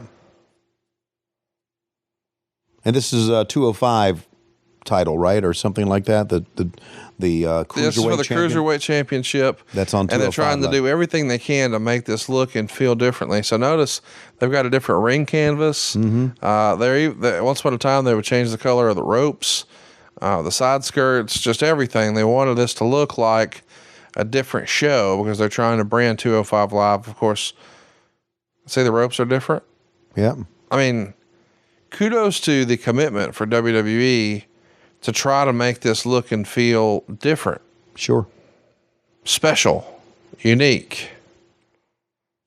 You know, by the way, when you're doing announcing 700 yards from the ring, Right. your country is not a priority. Apparently not. And apparently the people in Brazil and Portugal don't count. Neither do the Russians. Neither do the Russians. Okay. I would, But they're happy to be here. If Look you at could have given me eight guesses what country they were doing commentary for, I would not have guessed Russia. it. Now this Ever. this would have to. Oh, this is Chinese.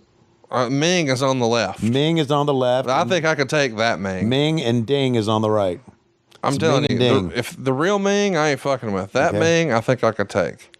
And how about Funaki on the right? Japanese. Oh, yeah. Will you stop? Oh, Neville. Oh, AEW. I don't think they say that. They may have. You never know. You think they I freestyled can't speak AEW Japanese. in They could. 2017? Did I tell you, by the way, By the way, does that look like Teddy Long's kid or what? it really does. Old Peanut Head 2.0. Have I told you my Riho story? Riho. No. I love Riho. No, everybody does. That's right, and that's why I love her. She's over. She's over. When she comes out, she smiles and she, holds her arms out. She's so much a delight to watch perform. She really is.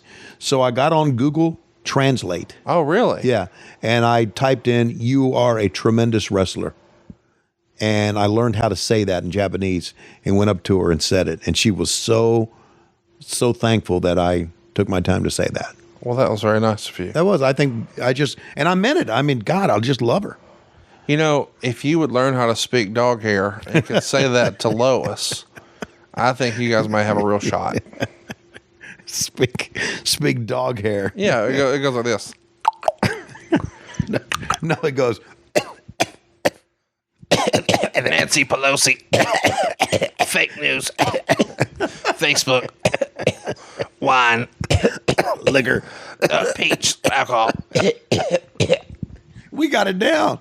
We got our own language. Should we call her right now and just try to sweet talk her? No, when I get back home, I want to have a nice house. Well, you're going to have to go to a friend's house. I don't know if you saw, but recently, Look at that. I mean, look at this. he is. I so, love that. I do too, but he is so fucking white. Dude, this is so great. How do you not love Gentleman Jack Gallagher? I even like the old school where he's got the boots, but he's got the socks up over and Right. and the socks have the stripes. It's a classic old school look. I just imagine he's driving like a 1962 Jaguar. He's got a London fog jacket, overcoat. He pretty much has low-key big hog as well, man. Why do you keep hog watching? See, My God. it's the stripes. It's that green stripe down the middle of the tights that accentuates the hog. See? That yellow stripe or whatever. Hog watching. Got you. Hog watching, got you. It's time for Hog Watching with Tony. Oh, God, I hope that's not an AEW YouTube show. I think Orange Cassidy's got a big one. Take a look. Look at the way it moves in his jeans here. Back and to the left. Back and to the left. Back. That's a good sized hog right there. I don't care who you are. That hog is main event anywhere in the country. Anywhere in the world. Ooh. I give that hog 4 3/4. No, let's get back to this cruiserweight match. I want to give Neville his due here, man, because he's tremendous. And so is Gentleman Jack Gallagher. Oh, yes. Again, to have a great match, have a 3+ star match, you got to have 2 good competitors. You have to have 2, not By the one, way, 2. in real life, I know we're probably betraying confidences. Oh, God. Because this Pac character, he's a real fuck. He's a real asshole. He's a brooding, menacing, just jerk of a human. Well, But the real guy behind the scenes is the fucking nicest, he is the best. meekest, mildest. Yes. Like, wait a minute. Yes. You're that guy? Yeah, I know. How is this real? And when you talk to him, you just kind of want to hang out with him because it's such a joy being around him, isn't it? Well, it is almost Clark Kent. You know how Clark Kent Right. wore glasses? Right. And he's this nerdy whatever. Yeah. And then he phone booth, boom, Superman. Right. That's fucking Pac. Oh, I know. Where you're like, wait a minute. This is Hang on. You're the bastard? No. Yeah. And then you see his work, and I'll tell you, he ultimately left WWE just based on frustration, where he felt like he was much better than the push he was being allocated. Right. I mean, I think he believes he's one of the best wrestlers in the world, and I think everyone in their profession, their goal should be that. I'm one of the very best in the world. Right. And he sees a guy like AJ Styles come in and effectively captivate the company in a way that very few have. I mean, quickly becoming champion and getting top spots. And he thinks, I've never had this conversation, but he has to think, why not me? Yeah. I'm just as good of a performer. Right. I can do all the stuff. What can he do that I can't do? Right. And it's just sometimes, that whole audience on one thing. And now, he's positioned immediately in AEW with top guys, of course, starting with Hangman Page. And then we know the feud he's had with Kenny Omega. And those are 2 top guys. So he probably feels much more satisfied creatively being positioned near the top of the card as Right. opposed to, for lack of a better word, filler, because that's what this was positioned as. Like, hey, we don't want you to think this is less than because these are smaller guys, so we're going to try to dress it up to make it feel special. Look, we've got different turnbuckles. Look, we've got different ropes. Look, we've got a different canvas. Look, we've got different lights. But how about just fucking ring the bell and let him do what he does? Yes. Because when you poll the readers of the Wrestling Observer newsletter, some of the smartest wrestling fans around, they all pretty much unanimously said this is the best match on the card. And let me tell you, when it came to promoting the pay-per-view, what was not promoted near the top was Neville and Gentleman Jack Gallagher. It was just a match on the card, one of many. They're pushing Roman Reigns, and they're pushing Braun Strowman, and they're pushing Goldberg, and they're pushing Kevin Owens. But this match is the one that steals the show. Yeah. Man, good stuff. And it makes you wonder, like, why aren't they doing more with Gentleman Jack Gallagher? Because Vince doesn't like smaller guys. Isn't that always been the story? My point is, he's shown you that he has personality and that he can stand out and that he's different. And in a sea of so many wrestlers, because that's what we're talking about, they have the biggest roster they've ever had. You need to stand out. Goodness gracious, Gentleman Jack Gallagher stands out. It's different. Yes, it is. And I love it. Oh, and I agree. And by the way, you could, and again, I hate that my brain works like this sometimes, but as a business person, you can monetize the shit out of this because it's so different. Right. You could have all kinds of different merch and old school shit. And Right. That's why that's why Orange Cassidy's merch does so well. Absolutely. And what's great about Orange Cassidy, and I think that's been misunderstood by a lot of fans who think, oh, this isn't wrestling. They think it's disrespectful or whatever. If you really pay attention, he's not trying to convince the audience that those little baby kicks to the shin are devastating. He's using those little baby kicks to the shin as a taunt to piss the talent off. Right.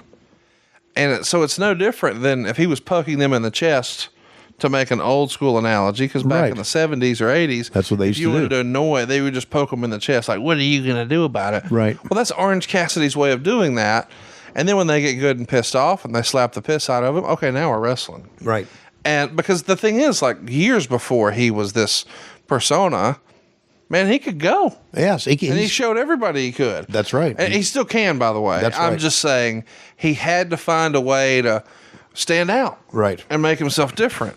And check out the bruising on Jack Gallagher's left leg. Pac has taken him to the woodshed here today. By the way, that is one of the more underrated referees in the company. A nice little roll up there. Is he bleeding from his elbow? Yes, he is. Who, Gallagher? Jack Gallagher's left elbow is bleeding. You can see it starting to spatter on the mat. We've got some blood because this canvas is out just for this. Oh, yeah, there you go. There's the left elbow. Mm-hmm. Oh, look at Pac. If this is going to be the finish, this is going to be quite a spectacular move. Fuck. From the second rope. Are you kidding? Fuck, man. And that's not it. Whoa. He kick out of that? How about that suplex on his head? And another one with the release. Oh, fuck. Took it as good as he could. Yep. Man, he is just battered, bruised. By the way, Pac looks like a Cirque du Soleil gymnast. Mm-hmm. His entire shape. I mean, he looks like a CrossFit. Jesus. He looks like Jesus who's had like a change of attitude. I'm just saying his entire body, he looks like one giant muscle that he can direct anywhere he needs to. And you just wonder, when you were talking about size, hypothetically, let's just pretend for a minute that Neville is a foot taller. Mm-hmm. He's main eventing every WWE pay-per-view, is he not? Yes, he is. Or at least he should have been a foot taller. I mean, because he is everything that Vince would look for. Sure.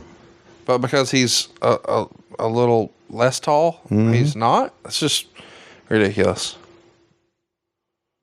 Is Gentleman Jack still with the WWE? Yes, he is. Do they still have 205 Live? Yes, they do.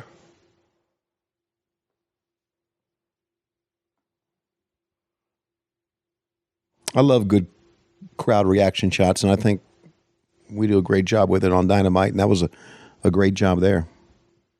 How about the purple lights throughout the crowd? Right. I love crowd reaction when the crowd doesn't realize the camera's on it. Fans starting to get into this thing too, aren't they? A little bit. You can watch 205 Live on Friday nights immediately following SmackDown. Okay, I got it. And the reason this was such a priority here is 205 Live started in November of 2016. This is February of 2017 what we're watching. Right. They want to give it the rub. Yeah. I mean, look at the lighting truss above. It's all purple as well. Major investment. There's your WrestleMania logo and all of that. I do like the ring post too. The digital. Yep. I have to admit. Man, they've done such a great job with all the LEDs around the ring and the giant set, making everything sort of look more modern. Oh, you see the leg slap. Looks like he knocked him out with the headbutt. Is he bruised on the right trap over there as well, or is that just blood on Gentleman Jack? It would not surprise me. He's beat to shit. He's going to grab him by the goatee. How about that? That's cool. Saw it with Rusev. See it again here. See that mark on his shoulder there? It's my gosh. Holy shit. Human pinball. This has got to be the finish. Here we go. Could do it again. Oh, man. How impressive is that? Dusty Rhodes would have called that a whirlybird. 1, 2, 3. That gets her done. Pac wins. Crowd's into it. Match of the night, according to the readers of the Wrestling Observer. Hard to argue. Hard to argue is right, man. Stole the show. Next time I see him, I'm going to have to tell him, man, Pac. Some great shit. Yeah, it was. I always, and You a lie. No, I'm not a lie. I always let guys know who are working for us when I've seen one of their past matches. 3.5 stars, 12 minutes, 6 seconds. Neville retains. Next up, we've got Roman Reigns and Braun Strowman. Wow. And they're going to push here that Braun Strowman has never been pinned or submitted in WWE. So you know what's coming. So they have these two big guys follow this. Yes. You know, we've talked about this, and it really is. Look at this in slow motion, man. Dude, how do you first learn you can do that? I don't know. Like, I mean, you doing that in the pool? You doing that on a trampoline? You doing it on a crash pad? How do you first think, hey, man, I guess you. what if I... Yeah. Wow. It's remarkable. It is. So what was I talking about? About your penis. No. Oh. Look at the marks on his shoulder, on his elbow there. And the mark on his shoulder. He does have a low-key big hog. And she's freaking gorgeous. Absolutely I gorgeous. feel like you're, as this show goes on, becoming more and more in love with Charlie. Well, she's just gorgeous. And there And he then- is, then Paul brings in Heyman. Paul, and she makes her look even better. Did you ever see,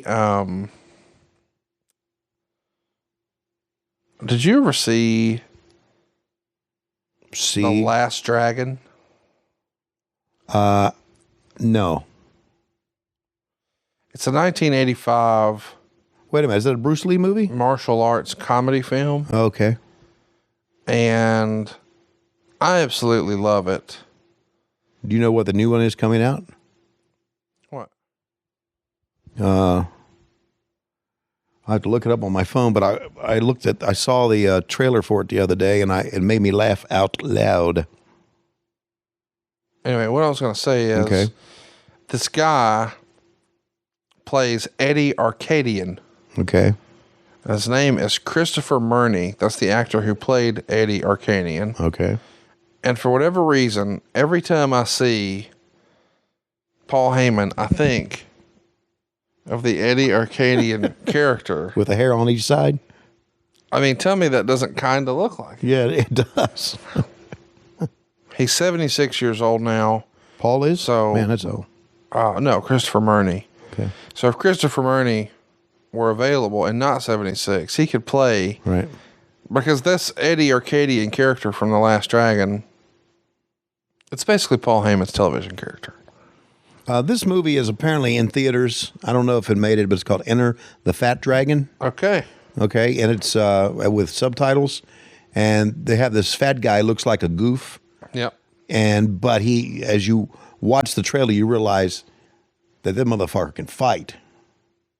So it's the Kevin Owens story? No, seriously. I liked that movie when it was called Beverly Hills Ninja. Yeah. Chris Farley, we lost him way too soon. No, but this guy's a legit martial arts guy. Like Kevin Owens. Okay. Kevin Owens is the man. The guy had to sign at Nitro Party, Ramada. Jesus. Hey, so you and I recently talked about if you were to use your penis as a weapon. I don't remember this conversation. You were saying you could whip it at people. Like you compared it to Indiana Jones. No, I don't remember that, but go ahead. I don't remember it, but there's a lot of things I don't remember that you lie about. Go ahead. What do you mean? No, but no, go ahead. I'm sorry. Well, it all came up because you were comparing Lois in a sexual way to Indiana Jones and the Temple of Doom.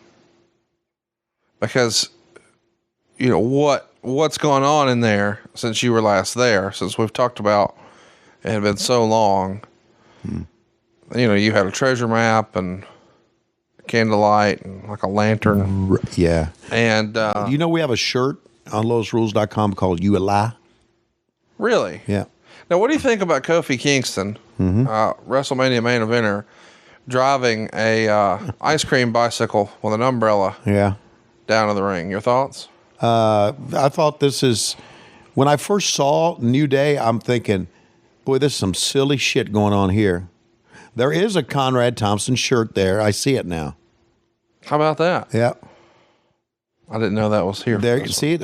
It almost looks like he's got it low, and it almost like the top of your head is peeking out over the top of the rail when you see it. That's tremendous. Yeah. Joe. There he is. There he is. We're friends on all social media. Big supporter of our podcasts. Very cool, huh? Conrad Thompson is everywhere. What do you think of this? I thought when I first saw these guys, I thought it was fucking stupid. Really? Yeah, when I first saw it. But then again, the more I saw them, the more I kind of liked them because they're good performers. To me, it always gets back to, are you a good performer? And they are, so. I always thought, the fucking trombone was stupid and all that shit, the color, but the fans loved them, didn't they? And do. And have. They have for a long time. Yep. It's funny because, little known fact, their theme song is my wife's ringtone on her phone. Really? Yeah. So they're over with Megan. She thinks it's hilarious that they just come out there and show ass, and it's all just silly, over the top, because that's what she thinks wrestling is anyway. Like, it's all just silly, over the top. We're talking about the bullshit. daughter of Ric Flair. Yeah. But do you realize also, too, that they buried Ric Flair in a desert, and they made him dress in drag? Who did? New Day? WCW. Oh, yeah, right. So, I mean, he was in drag. Yeah. And delete. You see that sign? Yeah, I get it. It's all stupid and silly, and can be stupider and sillier at times. it's funny because I think by now, at this point, everybody thought these guys would have been broken up and would be big single stars. They've stuck together, and as a result, they've probably maximized their revenue. But you got to think the end game is they're going to try a singles run. We've seen Kofi as a singles run, but still part of the group. I think a lot of fans are waiting on Big E to have that same shot. Everybody's a booker. Well, I think they just think based on size, he might be what Vince is likely to go with. I met them at a couple of years ago when Arn brought me backstage at a Raw, and they were just super nice and super appreciative of my work, and it means a lot. It really does. Yeah, I mean, you didn't have to be good on your job for these guys to grow up on you, you know? Apparently not, right? Right? Okay. How about Byron's sock game? What do you think of Byron's sock game here? I'm into socks. As you can see, I've got my Batman socks on here tonight. Yeah, I wear crazy socks too, but You don't go for Star Wars or Batman or superheroes? Or, Oh, no. I have all that. You do? Not Star Wars. I like girls, but I did get into, I have Batman socks. I have a cape. I have Superman socks. I have Wonder Woman socks. I have Wonder Woman socks too. The Wonder Woman socks are cool because there's a lot of stars on them. Right. How about J.C. Penney? Get your pennies worth. I also have bug socks. I sent in a picture of my Chihuahua, and they put it on a pair of socks for me. Well, as much fucking dog hair as you have, all of your clothes are bug clothes.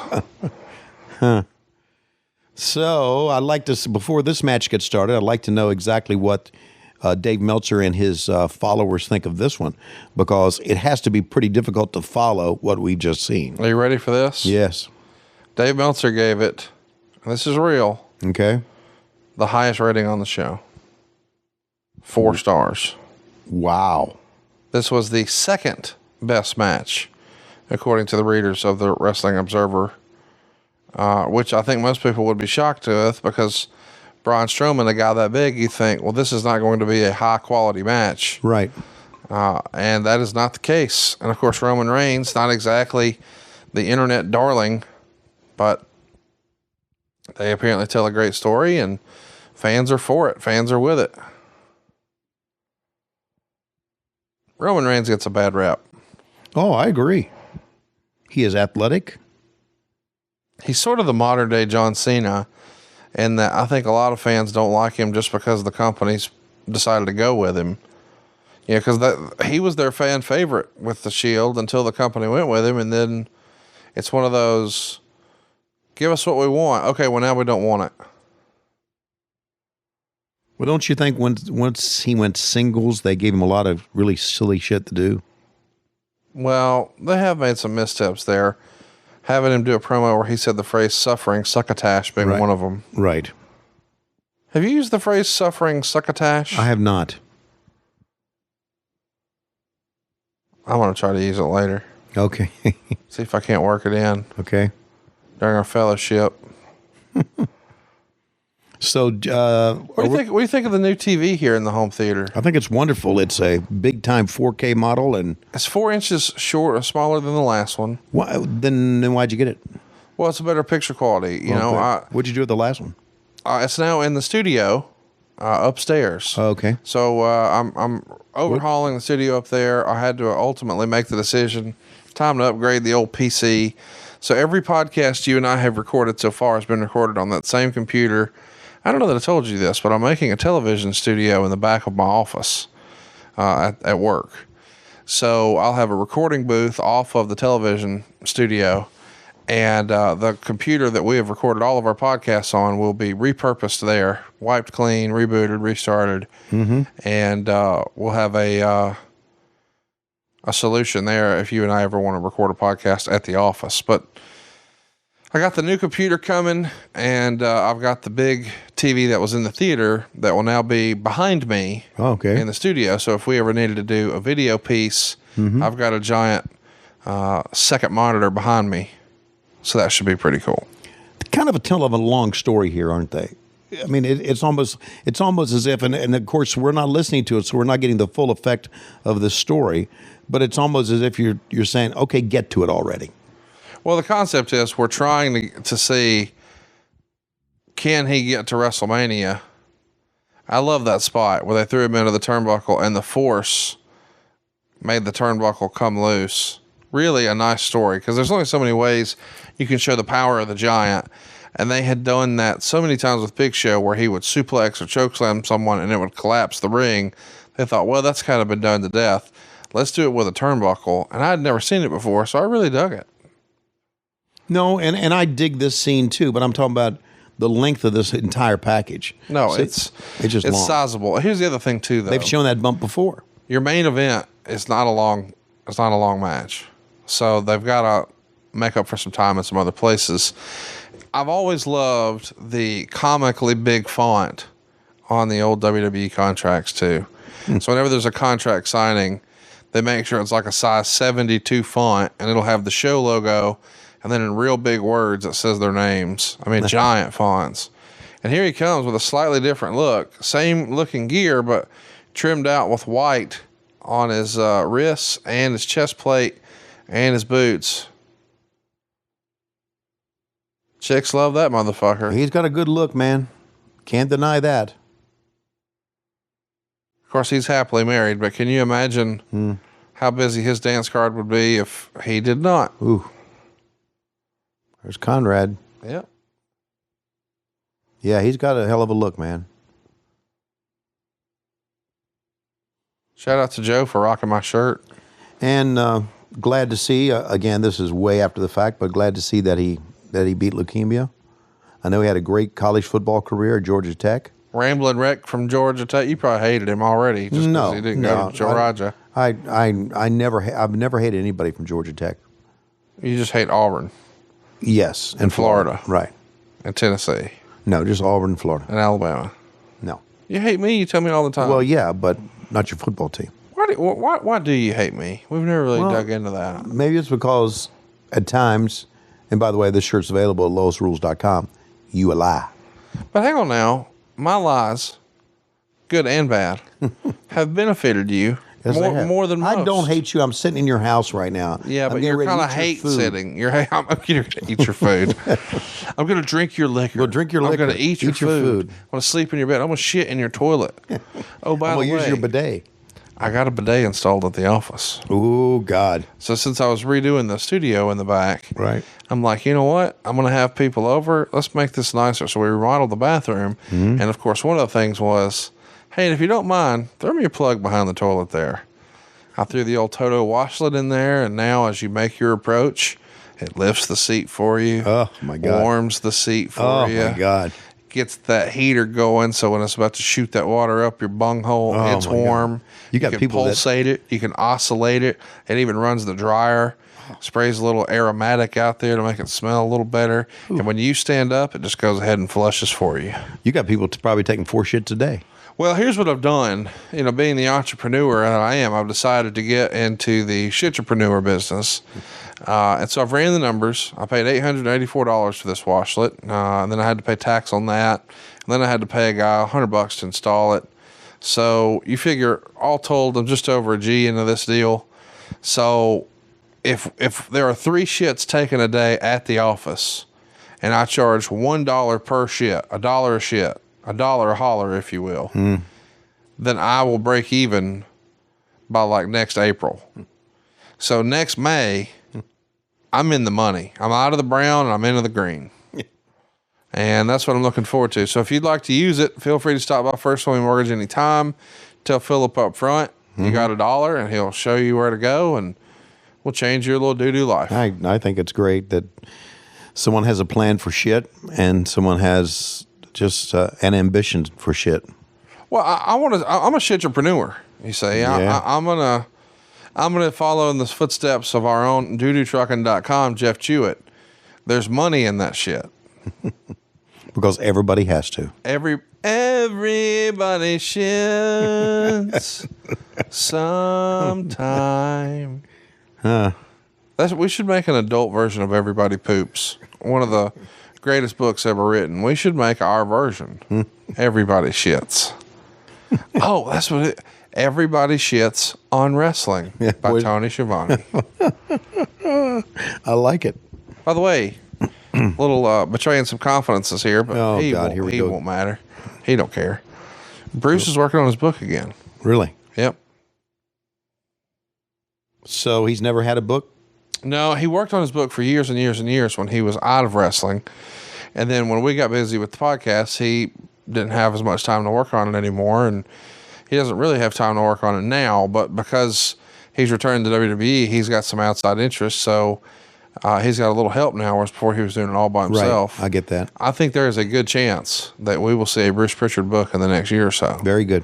Speaking of books, you and I have both had the pleasure of reading another one of our co-hosts' book, and I think it might be the best wrestling book ever written, Under the Black Hat with Jim Ross. Going to be released on March 31st. You can get it on Amazon or anywhere else. It's already #1 in the sports and recreation section of the pre-orders on Amazon. But you can get an autograph version from jrsbbq.com. He'll autograph it directly to you, and that'll be cool to throw on the shelf.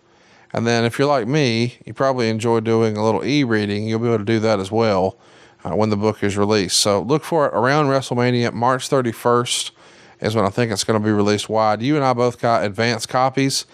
I had an opportunity to share mine with a friend, Mr. Kenny McIntosh from Inside the Ropes. And he and I agree that the Bret Hart book, Hitman, and the Mick Foley book, Have a Nice Day, are 2 of the best wrestling books ever written. This one is right up there. It shows a lot of different sides of Vince McMahon. It tells a lot about his wife, Jan, and his relationship with her. A ton of info behind the scenes about his interpersonal relationship with one of the all-time greats, Stone Cold Steve Austin. A riveting book. You read it even before me. Yep. I loved it. I'm sure you did too. Yeah, I did. And it didn't take me long. That's when you know you got a good book. Well, the other great compliment I want to give Jim about the book, and a lot of this goes to his author, Paul O'Brien, is Paul made the chapters small and easy to digest. Right. And while there is connective tissue that tells the story start to finish, you can really bounce around and enjoy chapters individually as their own story within a story, much like our podcasts. I just cannot recommend the book enough. I think it's one of the absolute best I've ever read, and I encourage everyone to check it out, jrsbbq.com. So these 2 big guys are really kicking it in high gear. I've got to give it to them. Braun Strowman is just murdering. I mean, he's just throwing Roman Reigns around like a rag doll. Right. Except instead of this being, the story of, David and Goliath with someone the size of Gentleman Jack Gallagher, it's the 265 or 70 pound Roman Reigns.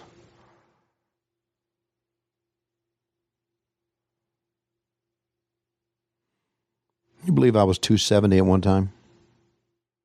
Yeah. If I don't watch myself, if I keep eating your Cheetos, I'll get back there again. I remember when you started counting calories, and it worked, man. You did a great job with it.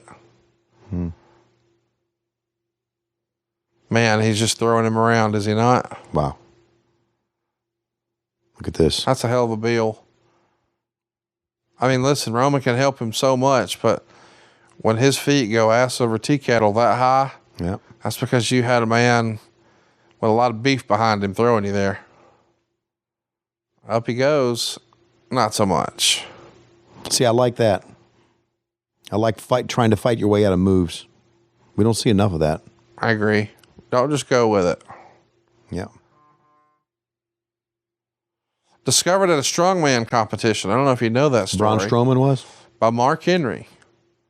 Mark Henry watching a strongman competition, saw Braun Strowman, saw the entertainment value he brought to the competition, where he wasn't just, doing the stuff. He was showing a lot of personality, showing a lot of character, trying to, quote unquote, get himself over in that world. It stuck out to Mark Henry. Mark had a conversation with him. Fast forward, he found himself in developmental. And I'll never forget, this is years ago, probably 2014. Yeah, I think it was 2014. I'm sitting in the back and catering with Ric Flair, and he walks in, and Rick says, "Who the fuck is that?" And I'm like, "I have no idea." And he said, "Whoever he is, he's about to be a big star. Let's go say hello." And that was the first time Ric Flair met Braun Strowman, and this dude was as thick as he is wide, just a mass of humanity, something you really got to see. And I know Big Show is a monster and beyond compare, but this guy, he's something else, man. He's, I believe he's a North Carolina guy. He is. You can even see on his inside of his left bicep, he's got the state of North Carolina tattooed there. Right. And inside the state, it says country strong. Mm-hmm. Which is definitely a phrase that we hear down here in the South. So I don't know if he grew up a wrestling fan or not, but certainly he was familiar with Flair and Arn. And oh, absolutely. Yeah. How could you not be how could you be a North Carolinian and not know about the Nate? Yeah, I know. I like this. A lot of people say, just grabbing a hold and headlock or front face lock or whatever you want, side headlock, whatever you want to call it. It's not good, but they're making it work. Oh, they absolutely are. Yeah. Yep. Making it work. There you go. Fighting it off. Well, for a big, strong guy, it's country strong that he had the aptitude for it, didn't he? Oh, he really did. And I like the look, too. Combat boots, camo, army pants, Right. the black top here, the giant beard, the skinned sides of the head, and the long hair in the back. I mean, he looks like a villain from a Crocodile Dundee movie or some, I'm waiting on Chuck Norris or Rambo or somebody needs to come out, and he's the big boss. He's the guy you get to. You got to go through him to get to the mastermind of the evil plan. Oh, you do realize there's another Rambo movie that's been released. I haven't seen them in a long time. Yeah, I know. I saw parts of it. I get it. I get the point. I do too. Like John Rambo's here, and he's going to kill lots of bad guys, Right. and here's a machine gun, and everybody's dead. Yeah, I get it. I got to tell you, as I've gotten older, I've become less and less into action movies. Of course, growing up, I didn't miss a single one of them. But I now feel like so many of them are just formulaic. It's like, okay, I've seen this before. For sure. I know what it is. Give me something different.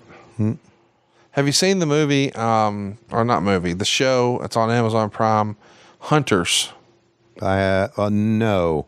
It was recommended to me highly by the group chat a few weeks ago, and Megan had tried to talk me into it because it was an Amazon show with Al Pacino. So I'm like, what?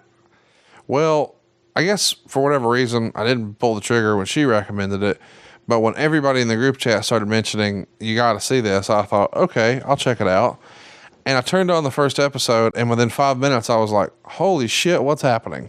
So it was totally different than anything else I'd seen, and it caught my attention. Well, I'll have to check it out when I finish the third season of The Crown, because I'm really into that British stuff. Have you gotten into Curb Your Enthusiasm this season? No, I stayed away from it. Why not? I don't know. Are you anti-Curb? You don't like Larry David? No, I love Larry David. I don't know. I've been watching Mandalorian. I've been watching Picard on CBS Extra. I've been watching The Crown. I'm just into serious stuff now. I don't know why. I got a great news for you then. But Mandalorian Season 2 is going to feature one of your favorites. Really? Sasha Banks is in it. Whoa. Yeah. You know, Bill Burr was in Season 1. I don't know anything about Mandalorian. Okay.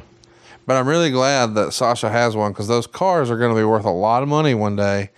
I've been talking about bringing them back, and with that stainless steel body from the 80s, those are going to really appreciate.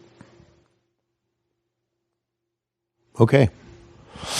I do feel like we should address the elephant in the room. 2 weeks ago, Oh, God. Dave Silva wrecked my car. Okay. Whew. Thought this was going to be about me, but go ahead. That son of a bitch. So it's 10:15. Okay. It's a Thursday. Right. And I've got a great friend of the show, Clint from Hershey, helping me organize to get ready for this studio transformation. So, I mean, it's like a whole big deal. There's construction going on.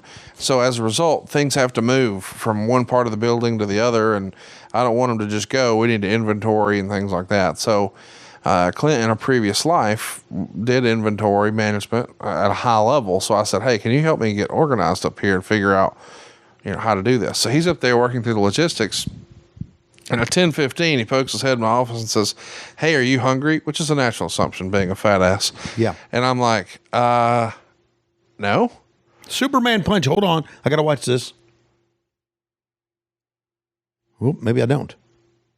Let me know when we can talk about something else. Okay. So go ahead.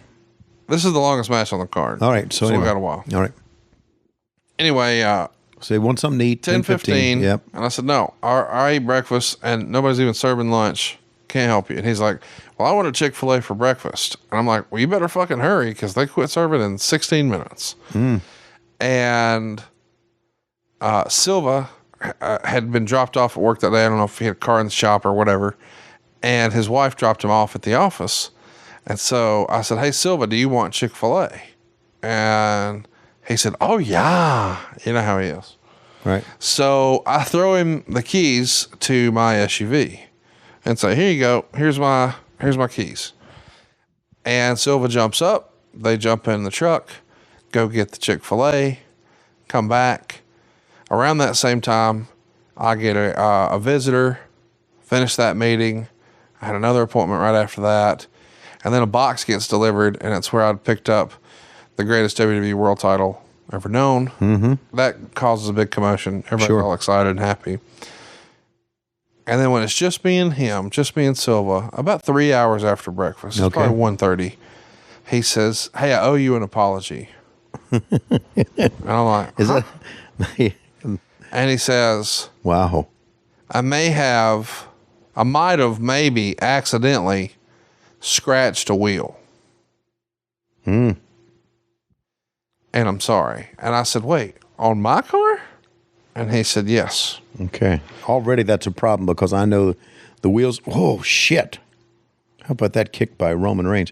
I know the wheels on your car are not cheap. Take a look at this picture. Oh, my God.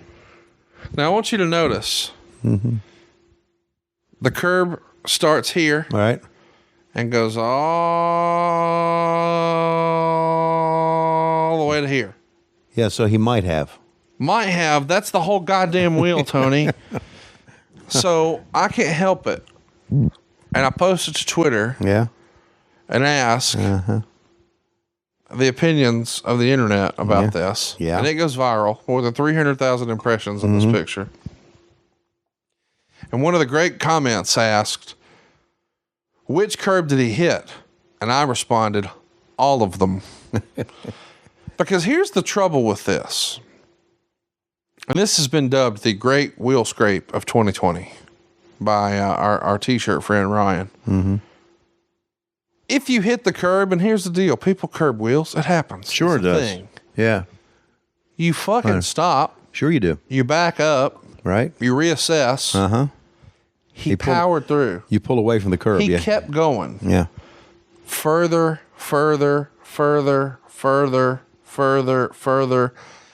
Unless he was going very fast. He's in a goddamn drive-through. Oh, okay, got it. How is this possible? First of all, if you're a big fat ass like me and Dave Silva, it's basically illegal for you to scrape your wheel in a drive-through. We are drive-through experts. Right. That's number one. Secondly, the SUV he drives every day is the exact same wheelbase size. Actually, his is a little wider and a little longer than the SUV that I drive. So it's not like he's used to driving a goddamn Mini Cooper, right, which would fit him like a sweater. And now I've given him this big honking Escalade. That's not what this is. Yeah. This is a much smaller SUV than even what he drives. Mm-hmm. And he fucked it up. And then he didn't tell me right away. Yeah. He waited 3 hours and then hit me with the old, maybe might have accidentally scratch. Would you describe what I just showed you as a goddamn scratch? No, not a maybe scratch. Might have scratch. That's a wreck. Yeah. Like, they fucked up my Carfax on this one. This is a one accident vehicle now. I'm screwed. And it ain't like you can just go get that rim down at the Walmart. No, it's a. I gotta go. There's a whole process now. Yeah. So Dave is still on your shit list. There's the Superman punch again. Look at that. Good reaction shots of Roman. He's still not down though. I can see why Meltzer liked this match. Because they're telling a good story. Yeah, they are. Because we're finally making the Superman comeback, and it looks like he's going to cut it off, but nope. Oh, it cuts it off. Wow. So Dave's on the shit list. Needless to say that he won't be invited over here for dinner tonight. Nope. That's okay. Plenty of food for me. I'm just disappointed in him. You know, I'm not mad. I'm just disappointed. Disappointing is a terrible place to be. Here's the fucking joke of the whole thing. Mm-hmm. Do you want to know why Clint from Hershey wanted to go to Chick-fil-A? Why? Because he had a coupon. So a fucking coupon from Chick-fil-A that you could probably find anywhere fucked your car in a roundabout way. I'm out at least $1,000 because he wanted a free chicken biscuit. Oh, had I bought him chicken biscuits every day for the rest of the goddamn year, I'd have been better off. And I could have had them shits delivered. How many times are you going to go, woo, here? That was enough, I think. Okay, he tried it one time. 1, 2, 3. How about it? I called the finish. You know how I knew the finish? We've seen this match before. Not only that, Braun Strowman's eyes were closed. Oh. I'm telling you, I've ruined wrestling for everybody. Watch the guy on bottom's eyes. Mm-hmm. If he's looking, he's kicking. And if he ain't, he ain't. Yeah, great match. Great match. Yeah. And we've still got 2 left, Tony. Yeah, great match. Great Dave Silva story.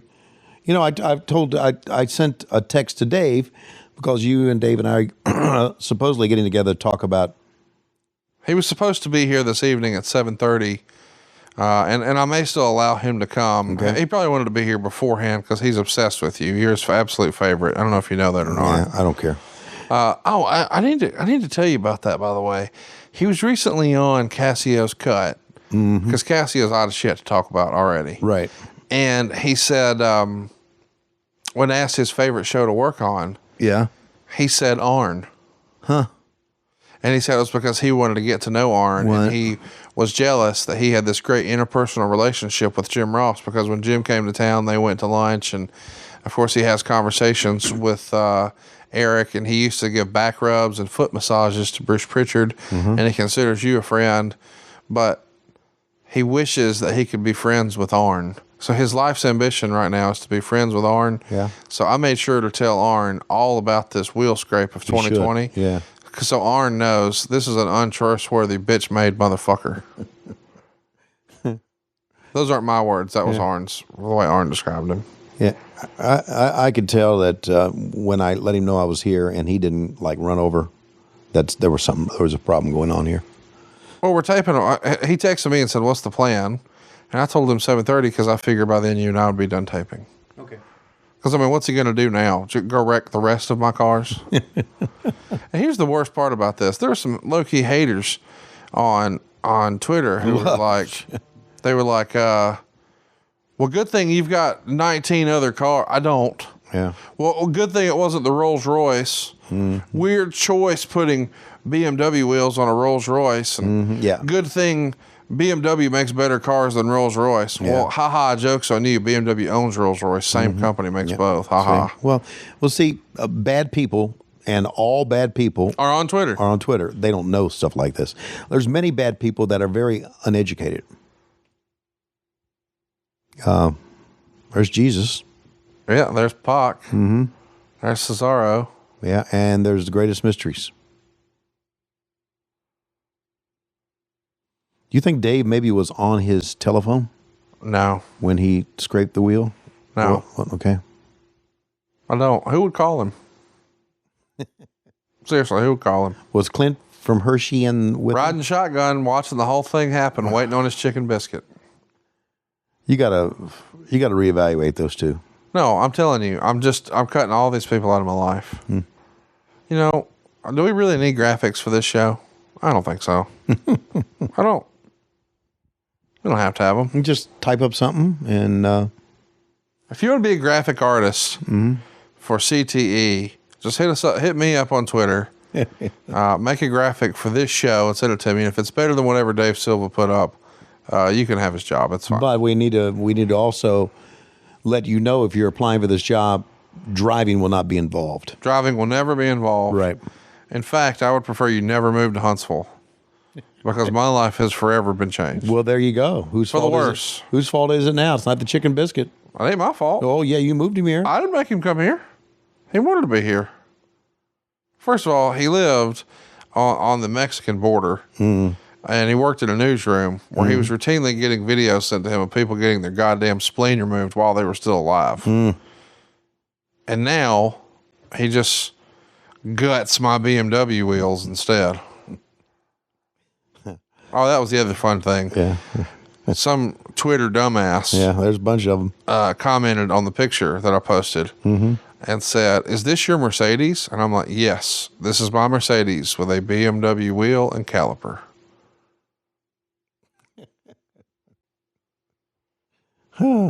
There's Bailey. Nice smile, huh?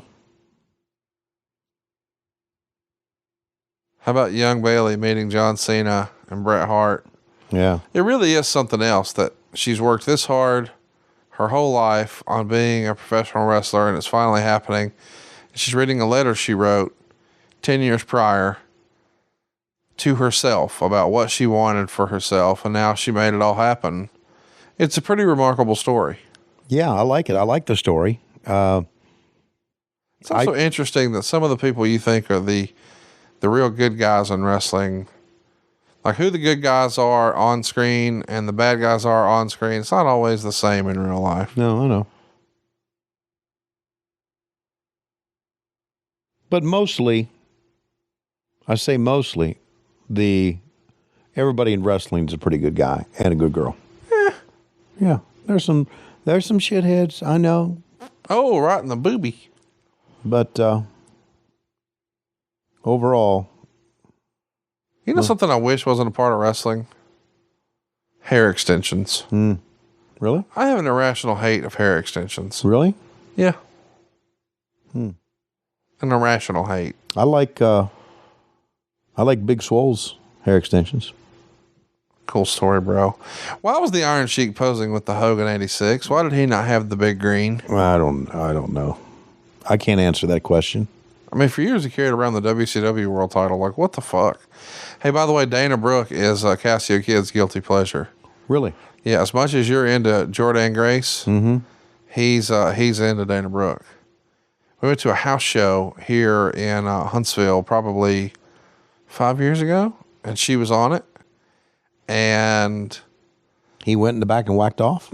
No, we had comp tickets from the radio station, or I don't know, WWE. Somebody gave us tickets. And so we take our seats, and we didn't get there right when the show started. This was like the second or third match, and she's coming out to the ring as soon as we sit down. And as soon as we sit down, he immediately stands up and says, "Ooh, who's down with the thickness right here?" And I had to explain that was Dana Brooke, and it instantly became his favorite lady wrestler of all time.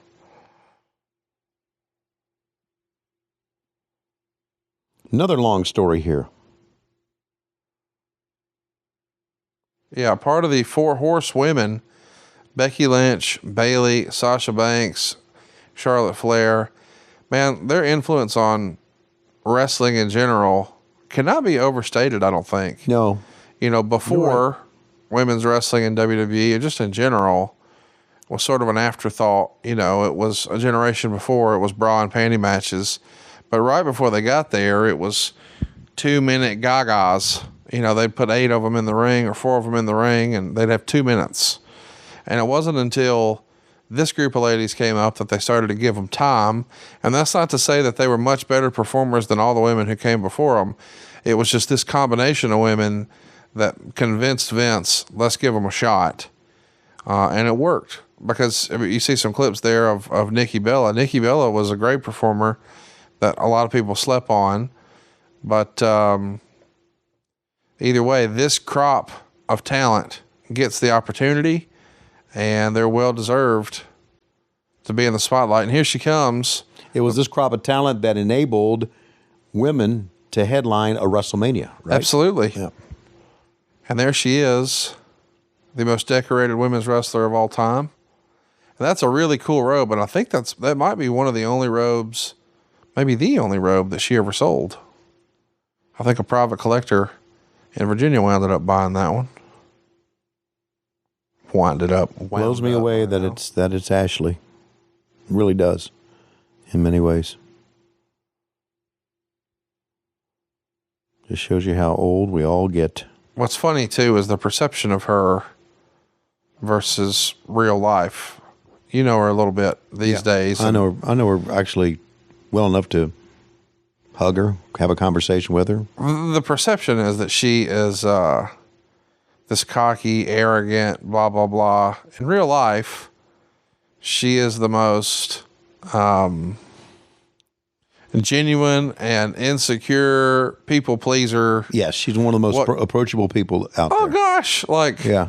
You know, what'd you think? Was that good enough? Well, no, tell me the truth. Was it good? I don't think it was good. I mean, what? Right. And that is very Flair-like, you know, like sure it is. Flair back in the day would project this ultimate cocky, arrogant, cock-of-the-walk heel. But behind the scenes... Well, I know. Not the case. Nope. Very almost neurotic and I don't know. And she has that. And I think the rap on her is totally different. And as a result, the perception is that she's someone that she's really not. Well, and that's because it comes from people on Twitter. Yeah. And the people on Twitter are all bad people in the world are on Twitter. Yeah, that's been well established. But yeah, well established. It doesn't mean everybody on Twitter's bad. But if you're a bad person, you also have a Twitter account. That's right. Mm-hmm. I wonder if Bayley has a Twitter account. You know who you are. What do you think of these happy people? Yeah, I never did like it. It was good. I'll tell you, I thought it was a cool gimmick because it was different. Yeah, I thought it was one of those things where it was different. I get it, but it was almost too much. No, I agree. I'm not arguing that. Yeah, Self-Tanner Jones right here. Man, I tell you, I wish we could go back in time and just get this and just market a product called Wrestler Self-Tanner. You can just fucking sell crates of this shit every week. Yeah, and that real hot stuff that brings out the whatever that is. You know what? We sort of didn't discuss here on the show. I think it was a few weeks ago. It was Valentine's Day time. I don't know if it was actual Valentine's Day, but it was around that time. Your favorite, Mrs. Grace, posted a picture on Twitter. Yeah. You know what I'm talking about? I saw it. And I didn't send it to you, but all I could think was somewhere Tony has a Woodrow. Yeah, it was quite a picture. So did some leak out, or what are we doing? What? I sent you that picture. Oh, did you? Yes. Do you remember what you texted back to me? What? Okay. What did it There's say? some things that are best left unsaid on this podcast. Oh, okay. Okay. I'm sure it was funny 'cause you're laughing. It was fucking hilarious because I laughed for a long time. I can be funny every now and again. Yeah. Well, here we go. One of the last two matches, and Bayley's the champion here, right? You've got me excited. I'm gonna look up what I said. Okay. You don't remember that? Yeah, Bayley's the champion. See, she walked out with the belt. You see? Yes, I saw her walk out with the belt. Okay. And I see the hashtag Women's Championship upper left-hand corner. By the way, we should mention Mance Warner. It's coming to dinner tonight. He needs a job with AEW. I can't get people jobs. Well, you said you were fucking scouting talent. Well, that doesn't mean I can get you a job. I didn't ask for me a job. Listen, if I was going to get one, I would have already had one. I can't get a gig over there. Nobody wants me around. It's not, I mean, I don't know what I did, but Yeah. apparently I got heat. I don't know. You don't have heat. But anyway, Wait, I replied, "My God," and you said she wants me. I can see it. Mm-hmm. And I said, "Do you want her number?" that's right. And then Dave Silver responded with a graphic, and then you said, "You guys are fucking dumb." Yeah. And then you said, "Sign an audience. Britt Baker fears Lois Schiavone." Yeah. Did you show that to Lois? Yeah. Did Lois offer you any nappy dugout? No, she said, so what's this angle about? I said, it's a work, honey. It's a work. I said, Oh, dude, if you sold that, when you get caught knee deep with Nia Jax, you can just say, "It's a work, honey. We're doing an interpromotional angle. I was putting her over, letting her get the heat on me." stop it. What? Stop it. I think that's sellable. I Yeah. was letting her get the heat on me, Yeah, honey. buddy. That's Don't be a mark, Lois. that's sellable. God almighty. Charlotte's legs are disproportionate to the rest of her body. She just got long legs. Like her legs feel like they're as long as Bayley. Like Yeah. when she just rolled her up, it was like she kept rolling. It's like, Jesus. Yeah, you're right. She's very tall, very lanky in many ways. If intergender wrestling ever happened in WWE, it would be interesting to see what they would do with her. Yeah. I mean, Tessa Blanchard's doing it, so Right. I'd be curious to see if they did it with Ashley. Do you think it'll catch on because they've done it with Tessa? Well, you guys did a little bit on the ship. Right. Yeah. Kenny Omega feels really strongly about it, I think. So if I have that right, I think that there's a chance we'll see some of it in AEW, probably not on TNT, Right. because I don't think they want to roll the dice on that. Yeah, I agree. And I'm not saying that, by the way, I have a strong opinion one way or another. I'm just saying from an advertiser standpoint, you don't want to alienate yourself or make it hard for you to do business. And some brands may not want to participate with that. No, I get that.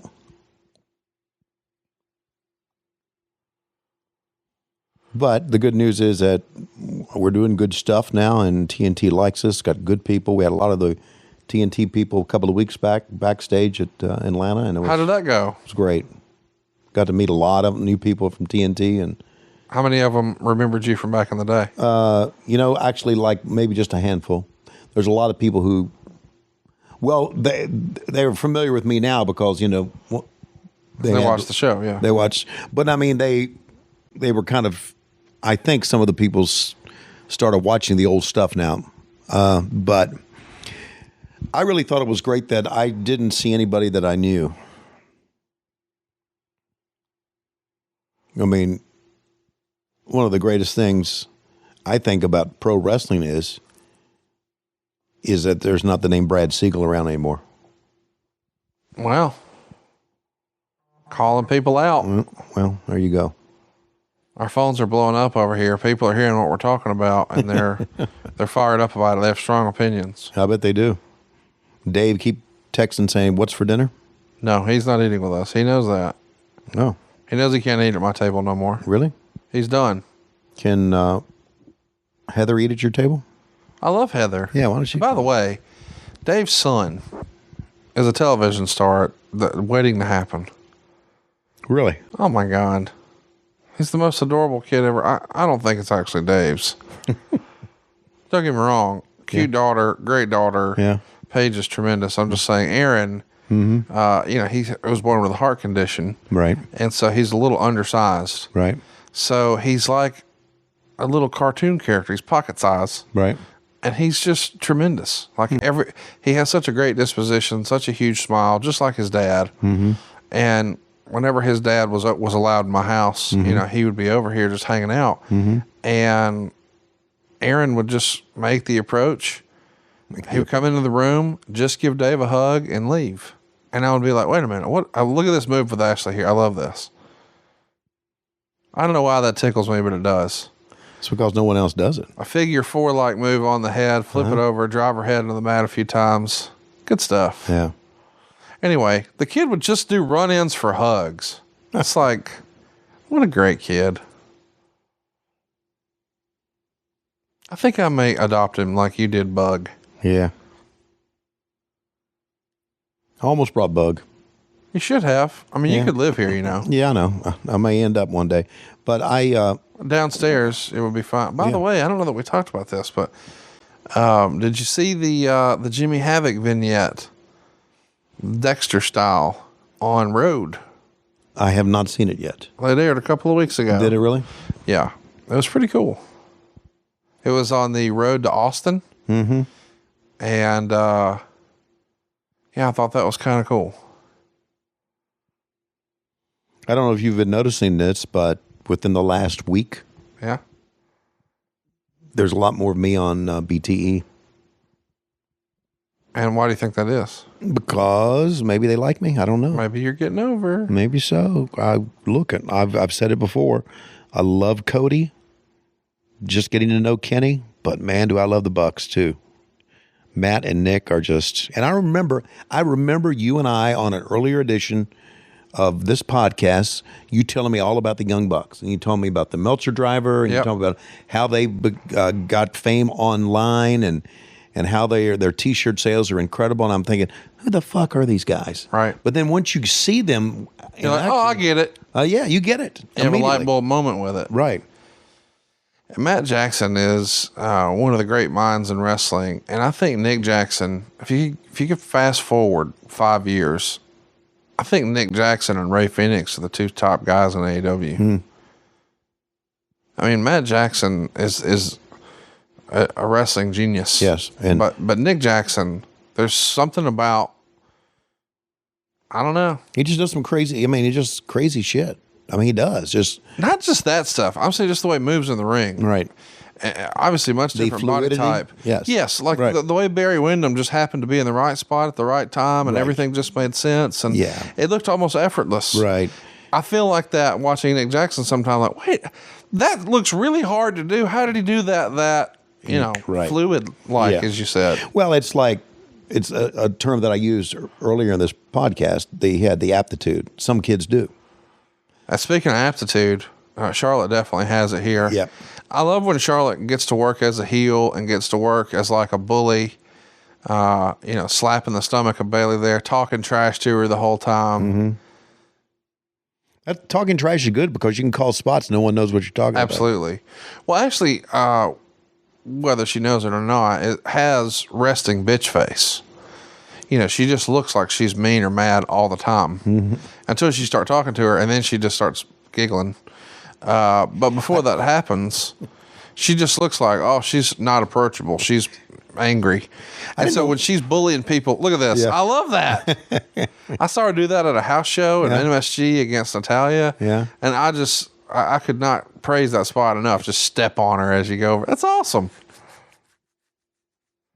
Athletic too, man.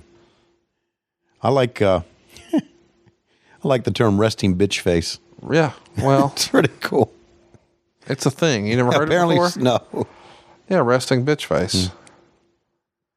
It is a term. I didn't make that up. Oh, I'm sure. I'm sure. So you should Bailey doing a good job of selling this too, man. look at the moonsault. Her moonsault is criticized a little bit because she lands too perfectly, and I think that's the stupidest criticism ever. Is it by the bad people on Twitter? Priya. Yeah. They know who they are. They're terrible people. That's okay. I mean, look, in the course of mankind, there have to be good people and bad people. There just has to be. Not everybody can be good. So if you're a bad person on Twitter, I get it. Isn't it remarkable how much Ashley has changed her look from when she was in NXT to now? This video we're watching is 3 years old now, and she's leaner than she was then. And, just there's so much pressure in this business to cosmetically. You've got to always be at the top of your game. Right. And I feel like she's leaner now. I feel like she's more muscular now. Definitely her makeup presentation is different. Everything's a little different. Sure.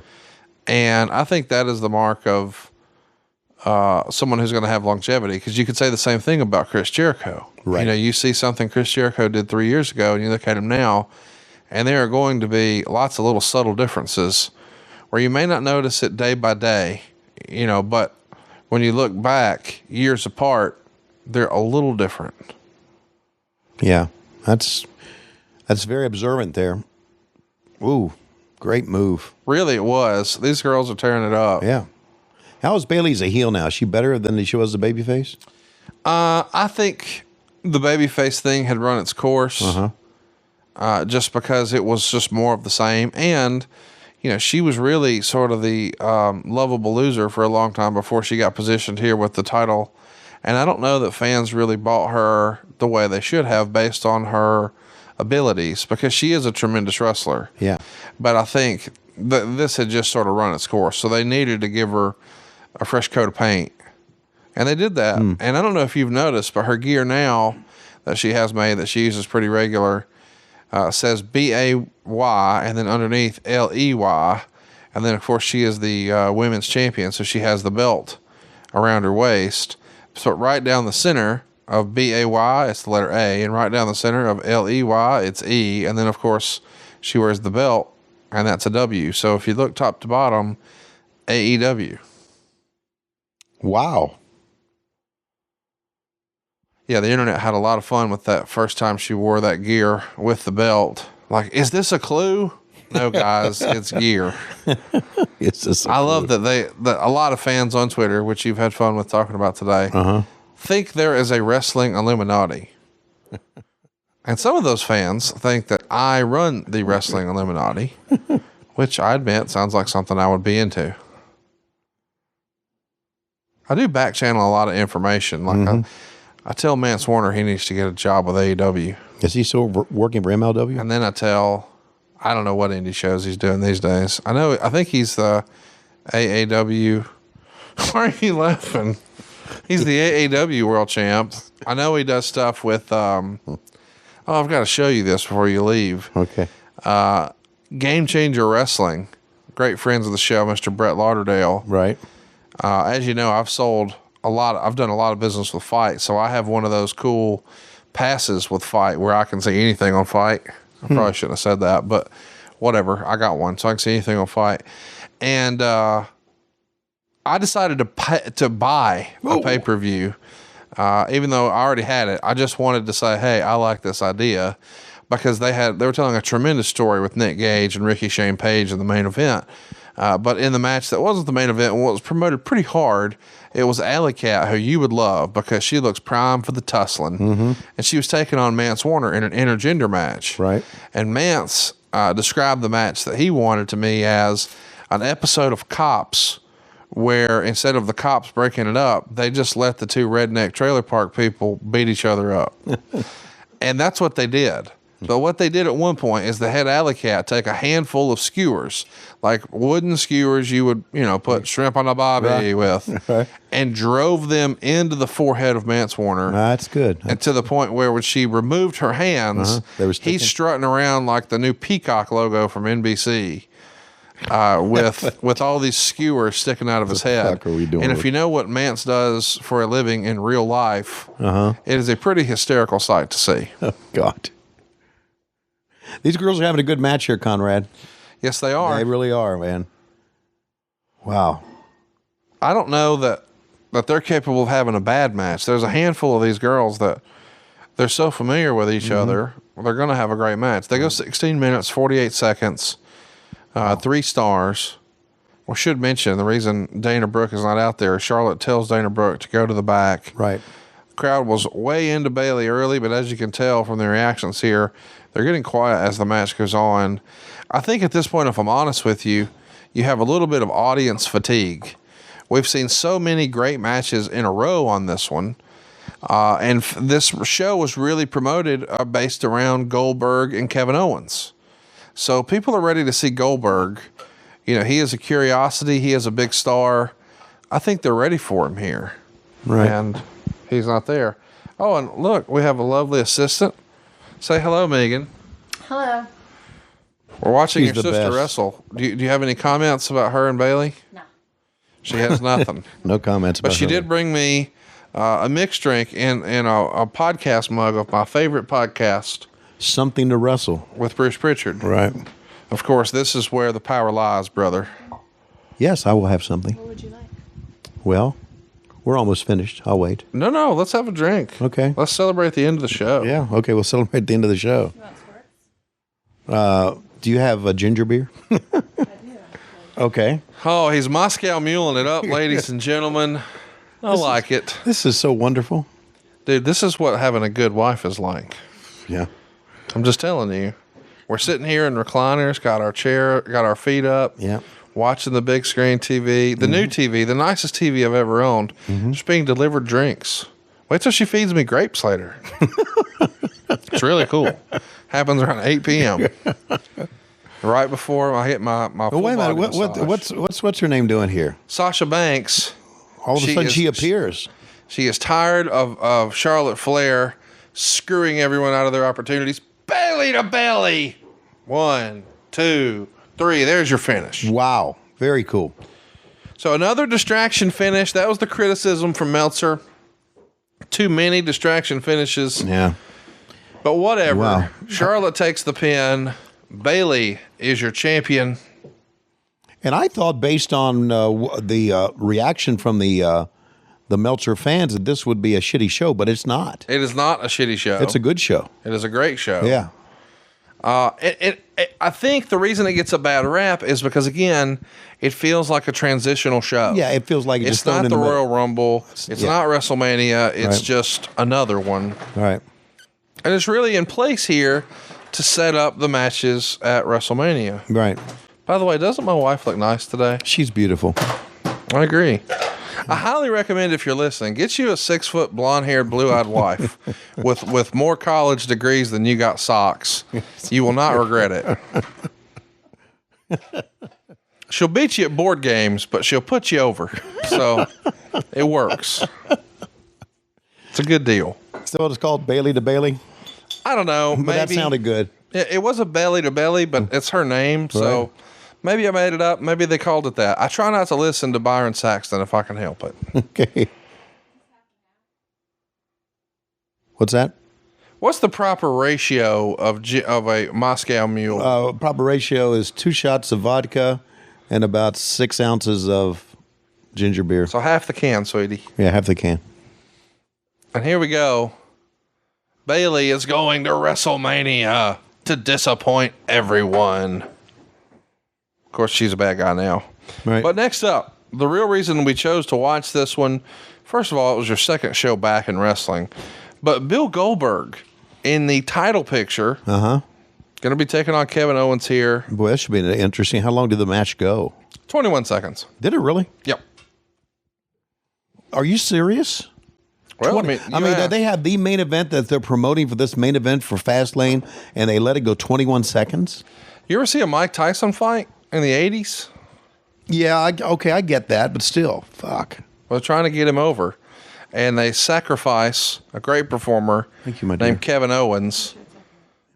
And in fairness, it's probably good for Kevin Owens' long-term future in the business to be in a situation like this where he doesn't have to wrestle a long time with Goldberg, because the longer you wrestle with Goldberg, the more likely you are to be seriously injured. Well, they're doing All right. Which one of these guys would be your fashion role model if you had to pick one? Byron Saxton, Michael Cole, or Corey Graves? Corey Graves.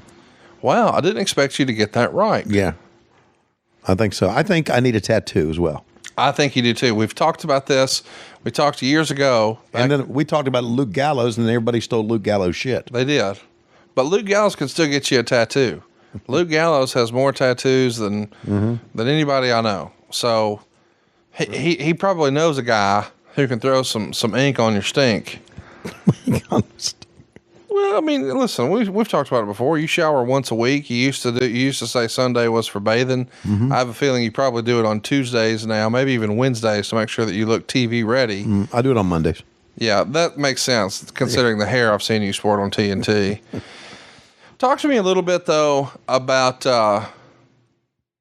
what this tattoo might look like. We talked once upon a time that you wanted the word Lois, but you wanted it to look like the Kiss font. Right. I'd still like that. Well, given recent events, that's a really curious decision. Yeah. Why don't you make it say bug? Yeah. Well, here's why I don't want to make it say bug. Because, dogs really don't live long. And I don't want a reminder of Bug, because when he goes... You want to pretend he never existed? Yeah. Okay. That's the way, because every time I see his picture, or every time I see his caricature, I'll have a heartbreak. When I'm telling you, when Bug goes, it's going to be bad news for me. It really is. How old is Bug? 9. Oh, so we're on borrowed time now. No, he probably has another 7 years to go. Little dogs last a long time. Normally, Dooley only lasted 10 years. The one that crashed our pizza. That was a big animal. Yeah, he didn't last long. We had to. But you didn't really like him. I loved him. I mean, he was fine, but he wasn't Bug. He was like Jobber Schiavone, right? He wasn't Matt or Chris, right? Exactly, or everybody else. Or the rest of these fucking children you got running around. And grandchildren and everybody else. Dude, when you get everybody together, do you need like a convention hall? We don't get... Yeah, we do, because we have kids and dogs. Tune in tomorrow night on Raw to see Seth Rollins on a stationary bike. Exclusive rehab. In Birmingham. They only let our cameras in, ladies and gentlemen. The fuck? All right. Here we go. Here he comes. 21 seconds. Old Man River. Stop it. Universal Championship. Do you know what Bruce calls Bill Goldberg? No. Billy G. Billy G. And I'm like Billy Gibbons? No. Like Billy Gunn? No. Like Bill Goldberg? Holy shit, Billy G. Oh, by the way, speaking of Billy Gunn, obviously I've gotten to know him for the first time really, really well since he's working with us. How big is that motherfucker? Oh my God. Not only that, what a personality.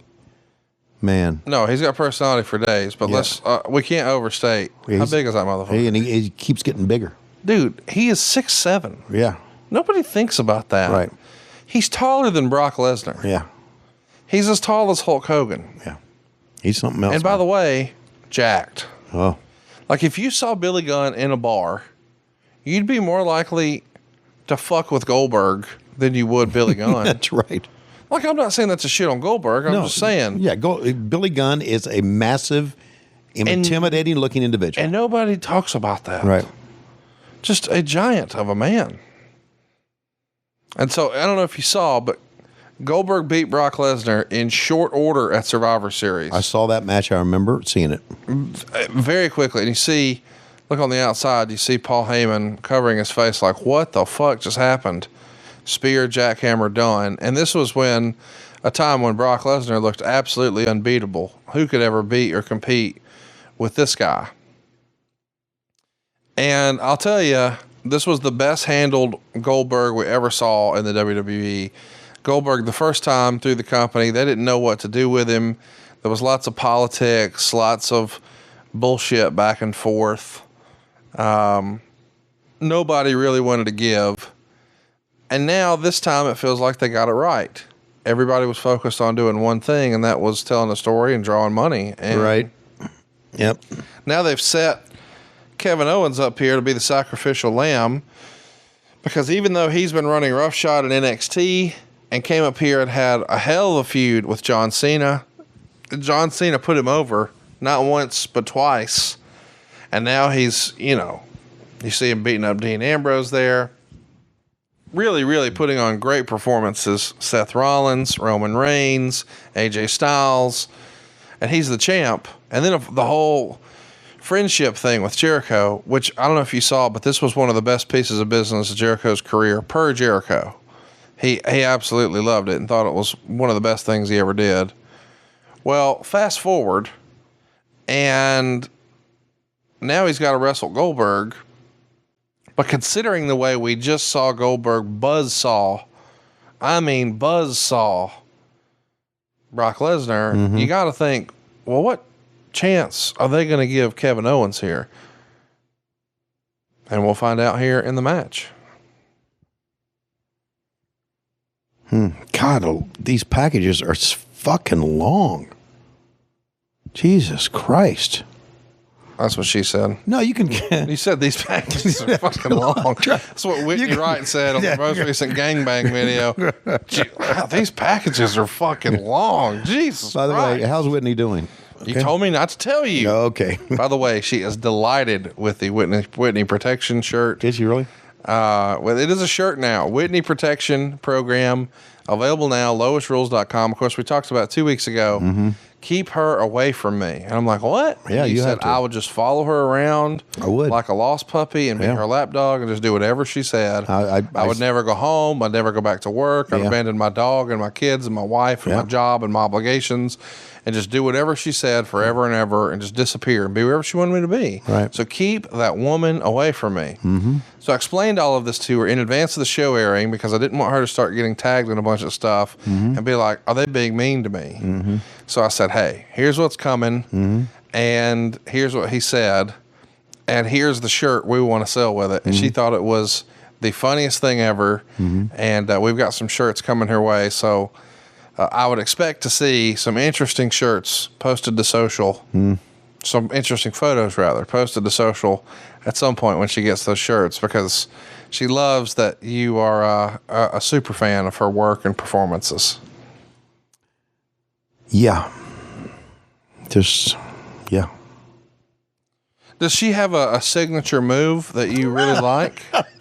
Because I know you like to break down the technical maneuvers. That's what you do for a living. Yeah. I mean, do you like her full arm drag and twist? I like her tope suicida. Man. She, Or I like her bottom rope plancha. Here, we always go there, don't we? We always go into uncharted territory on this podcast. We do. We always take it a little bit crazy. She recently went Broadway. I bet she did. 2 out of 3 falls. Last man standing. And got hard weighed. A 90-minute time limit. Lots of false finishes. Lots of high spots. Any hot tags? Tons of hot tags. Tons of hot tags. Sorry, guys. We're just trying to make the 21-second match a little bit better. By the way, how great does Goldberg look here? Oh, he looks tremendous. Bill always looked. What I liked about Goldberg's return here, even though I've had a lot of fun fucking with him over the years. Yeah. What I loved about his return here is that he kept the goatee gray. Yeah.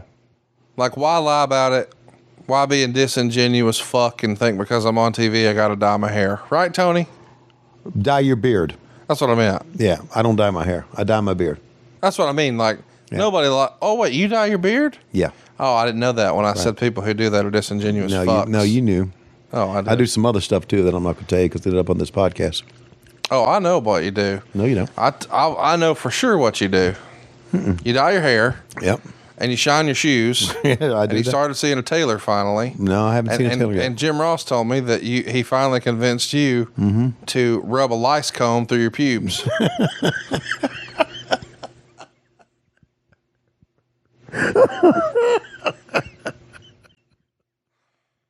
God damn it, Tony.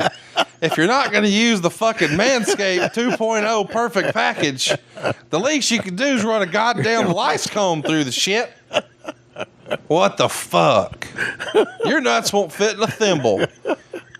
Out here looking for your push. Your goddamn godforsaken almighty push. I need a push. You need a push to get the lice off of your dick hairs. We should have brought him here this weekend. Fuck. You and him? Oh, God. Did he tell you what he's working on this weekend? No. What's her name? No. First of all, I love you for that. Okay. That is a deep cut. But if you're friends with James in real life, that's right. You already know. I sure do. God, you know what? He went from being a guy that I work with to my fucking hero. All in the span of like 25 years. Fuck. Well, here's what happens. When you put a guy through the ringer, yeah, like WWE put him through the ringer, and then you have some real bad shit happen to you in life, like what happened to him with Jan. Right. And along the way, you push him out the door. Yeah. Like Vince McMahon did. Yeah. Yeah. And he's a multi-millionaire. Yeah. He eventually says, what the fuck? Exactly. I'm tired of all the bullshit. I'm going to do me now. Yeah. And he should be your spirit animal. No, he is. Because you're locked in your old bullshit. Yeah. What? And he wants to free you from it. Locked him on bullshit. Well, you sleep on a bed made of dog hair. Locked him on. I mean, you've told us before that you're so backed up that it just leaks out of your penis. It looks like you've got some sort of weird STD. Megan, you still down here listening to this? No, she's gone. She's going to get more vodka for you. Okay. She wants to make sure you got plenty of ginger beer tonight for our fellowship. Oh, God. Well, we certainly have built this match up, haven't we? I mean, here we go. The question is not about the match. To me, it's more about, can Goldberg do it? I don't think it's so much about the complexity of the match as much as it is, can Goldberg do it?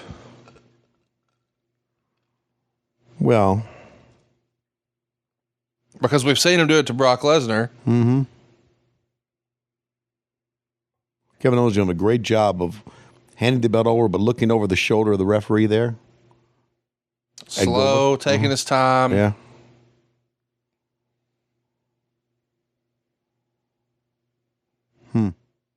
I hate that belt. It doesn't look good. Needs more plate. If you were Kevin Owens, what would you do right now? I would run. I would step out of the way, let him hit the ring post. Because you know he's going to charge. Well, he listened to you. How about that? How about that? I didn't even know it was coming.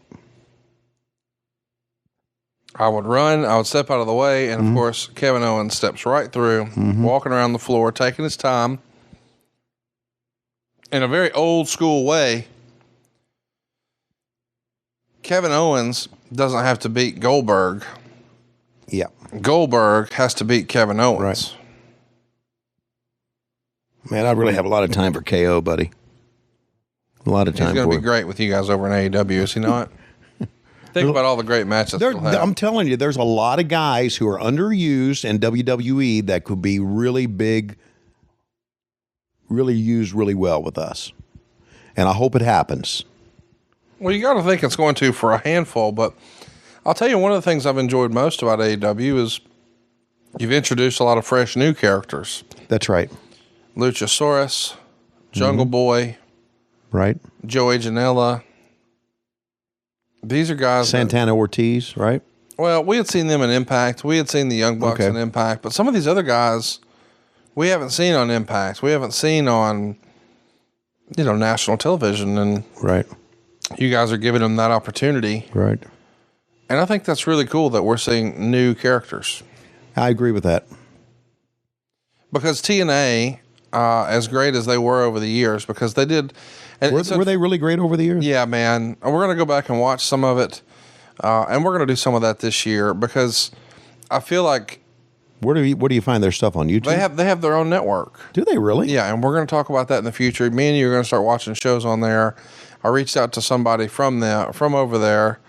We'll see how it goes, but I would really like to highlight some of their stuff because I don't think enough fans know that all that stuff is readily available. But I mean, AJ Styles and Christopher Daniels and so many great wrestlers, Samoa Joe, Kurt Angle, they were all tearing it up there for years.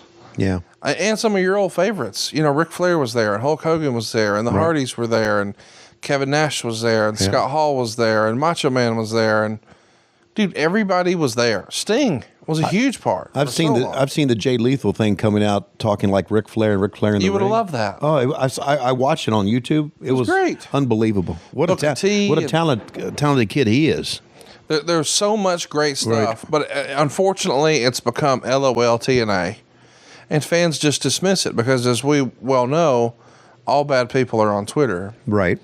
I want to go revisit some of that. I want to show you some of it because there was a lot of really, really great stuff. Well, ain't much going on here, boys and girls. Well, I think this is the idea. This is old school heat. Somewhere George South is proud.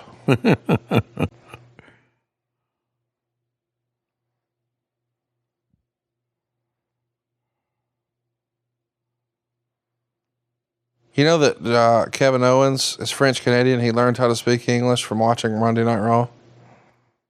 I knew he was French Canadian. I didn't know Jim Ross taught him how to speak English. Huh. Look who it is. Oh my God. Spear from Goldberg as Jericho comes out onto the stage. You know what's coming. Jackhammer time, baby. Sets him up. 1, 2, 3. Up he goes. Jackhammer. And 1, 2, 3. There you go. Jericho, Kevin Owens now set for WrestleMania. And Brock Lesnar and Bill Goldberg on a collision course. This time for the Universal title. Well, pretty good story. Great story. Sets everything up nicely for WrestleMania. And again, we were talking about little nuanced stuff. And the way performers look different. When they show Jericho again, you see Jericho every week these days. It's a little different. Yeah. Always changing the look, always evolving a little bit. One of the great performers of all time, boys and girls, Chris Jericho. I think him and Mick Foley have slowly started to creep onto everyone's radar. Yeah. Those are all-time greats. Yeah. Everybody thought Hall of Famers and blah, blah, blah, but they got to be in the top 10 conversation. Yep. Just based on their contributions. I agree. There it is. Jackhammer. Easy work for Kevin Owens, by the way.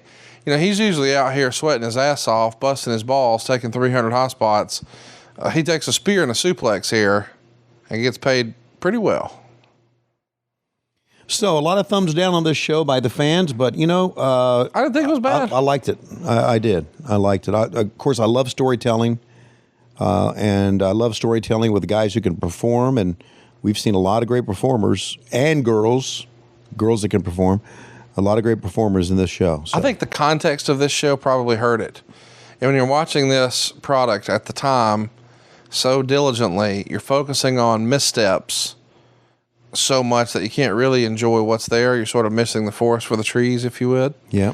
And I think when you go back and you watch this show in a vacuum, you're like, fuck, that's actually pretty good. Yeah. And how about his son there and his wife? Of course, his son had never seen him wrestle before he came back. And there's Barry Bloom, super agent. Yeah. Clapping, high-fiving, kissing ass, doing what Barry does. Making everybody's life miserable. Saying hello to the parentals. Mm-hmm. Good moment. Really nice moment. Congratulations to Bill. He managed to win the world title. Didn't have to hurt anybody to do it. The belt's coming home with Daddy, baby. All right, good stuff, Conrad. Good for him, man. Really excited about this show. Hope you guys enjoyed it half as much as we did because we had a blast. And we've got lots of fun stuff coming your way here on the show. We've got everything scheduled out, Tony, and I don't know that you've been paying much attention, but I don't pay much attention to anything. I've noticed that. Well, let me tell you what we've got coming up. It's a product of age. You'll get there one day, maybe. Go ahead. All right. Well, what we've got next is Living Dangerously 2000. We're going to watch a little ECW. Oh, my God. The week after that, Uncensored 2000. The week after that, WrestleMania 14, where Stone Cold will become the man. The week after that, WrestleMania 6, which was important to you. The week after that, an April 8th, 1989 World Championship Wrestling Watch-Along. On April 15th, Spring Stampede 2000. On April 22nd, we'll revisit April 24th, 1993 on Saturday night. And on April 29th, it's Backlash 06, where Shawn Michaels is going to team up with his heavenly father to take on Shane McMahon and his earthly father. So stay tuned. Run that one by me again. So Shane McMahon is teaming with his dad, Vince McMahon, right, to take on Shawn Michaels and his heavenly father, God. Okay. God was on pay-per-view back in April of 06. We've had Jesus at our shows in AEW, but this is that nothing was like not that. Jesus. That was cosplay Jesus. Oh. And this Are you sure? May have been. I'm not sure. Okay. But if Jesus returned to Earth and he went to an AEW show first, then we give him ringside fucked. seats. No, we give him ringside seats. Well, you should have put him in the ring and let everybody take turns putting him over. It's the least we could do. MJF wouldn't have.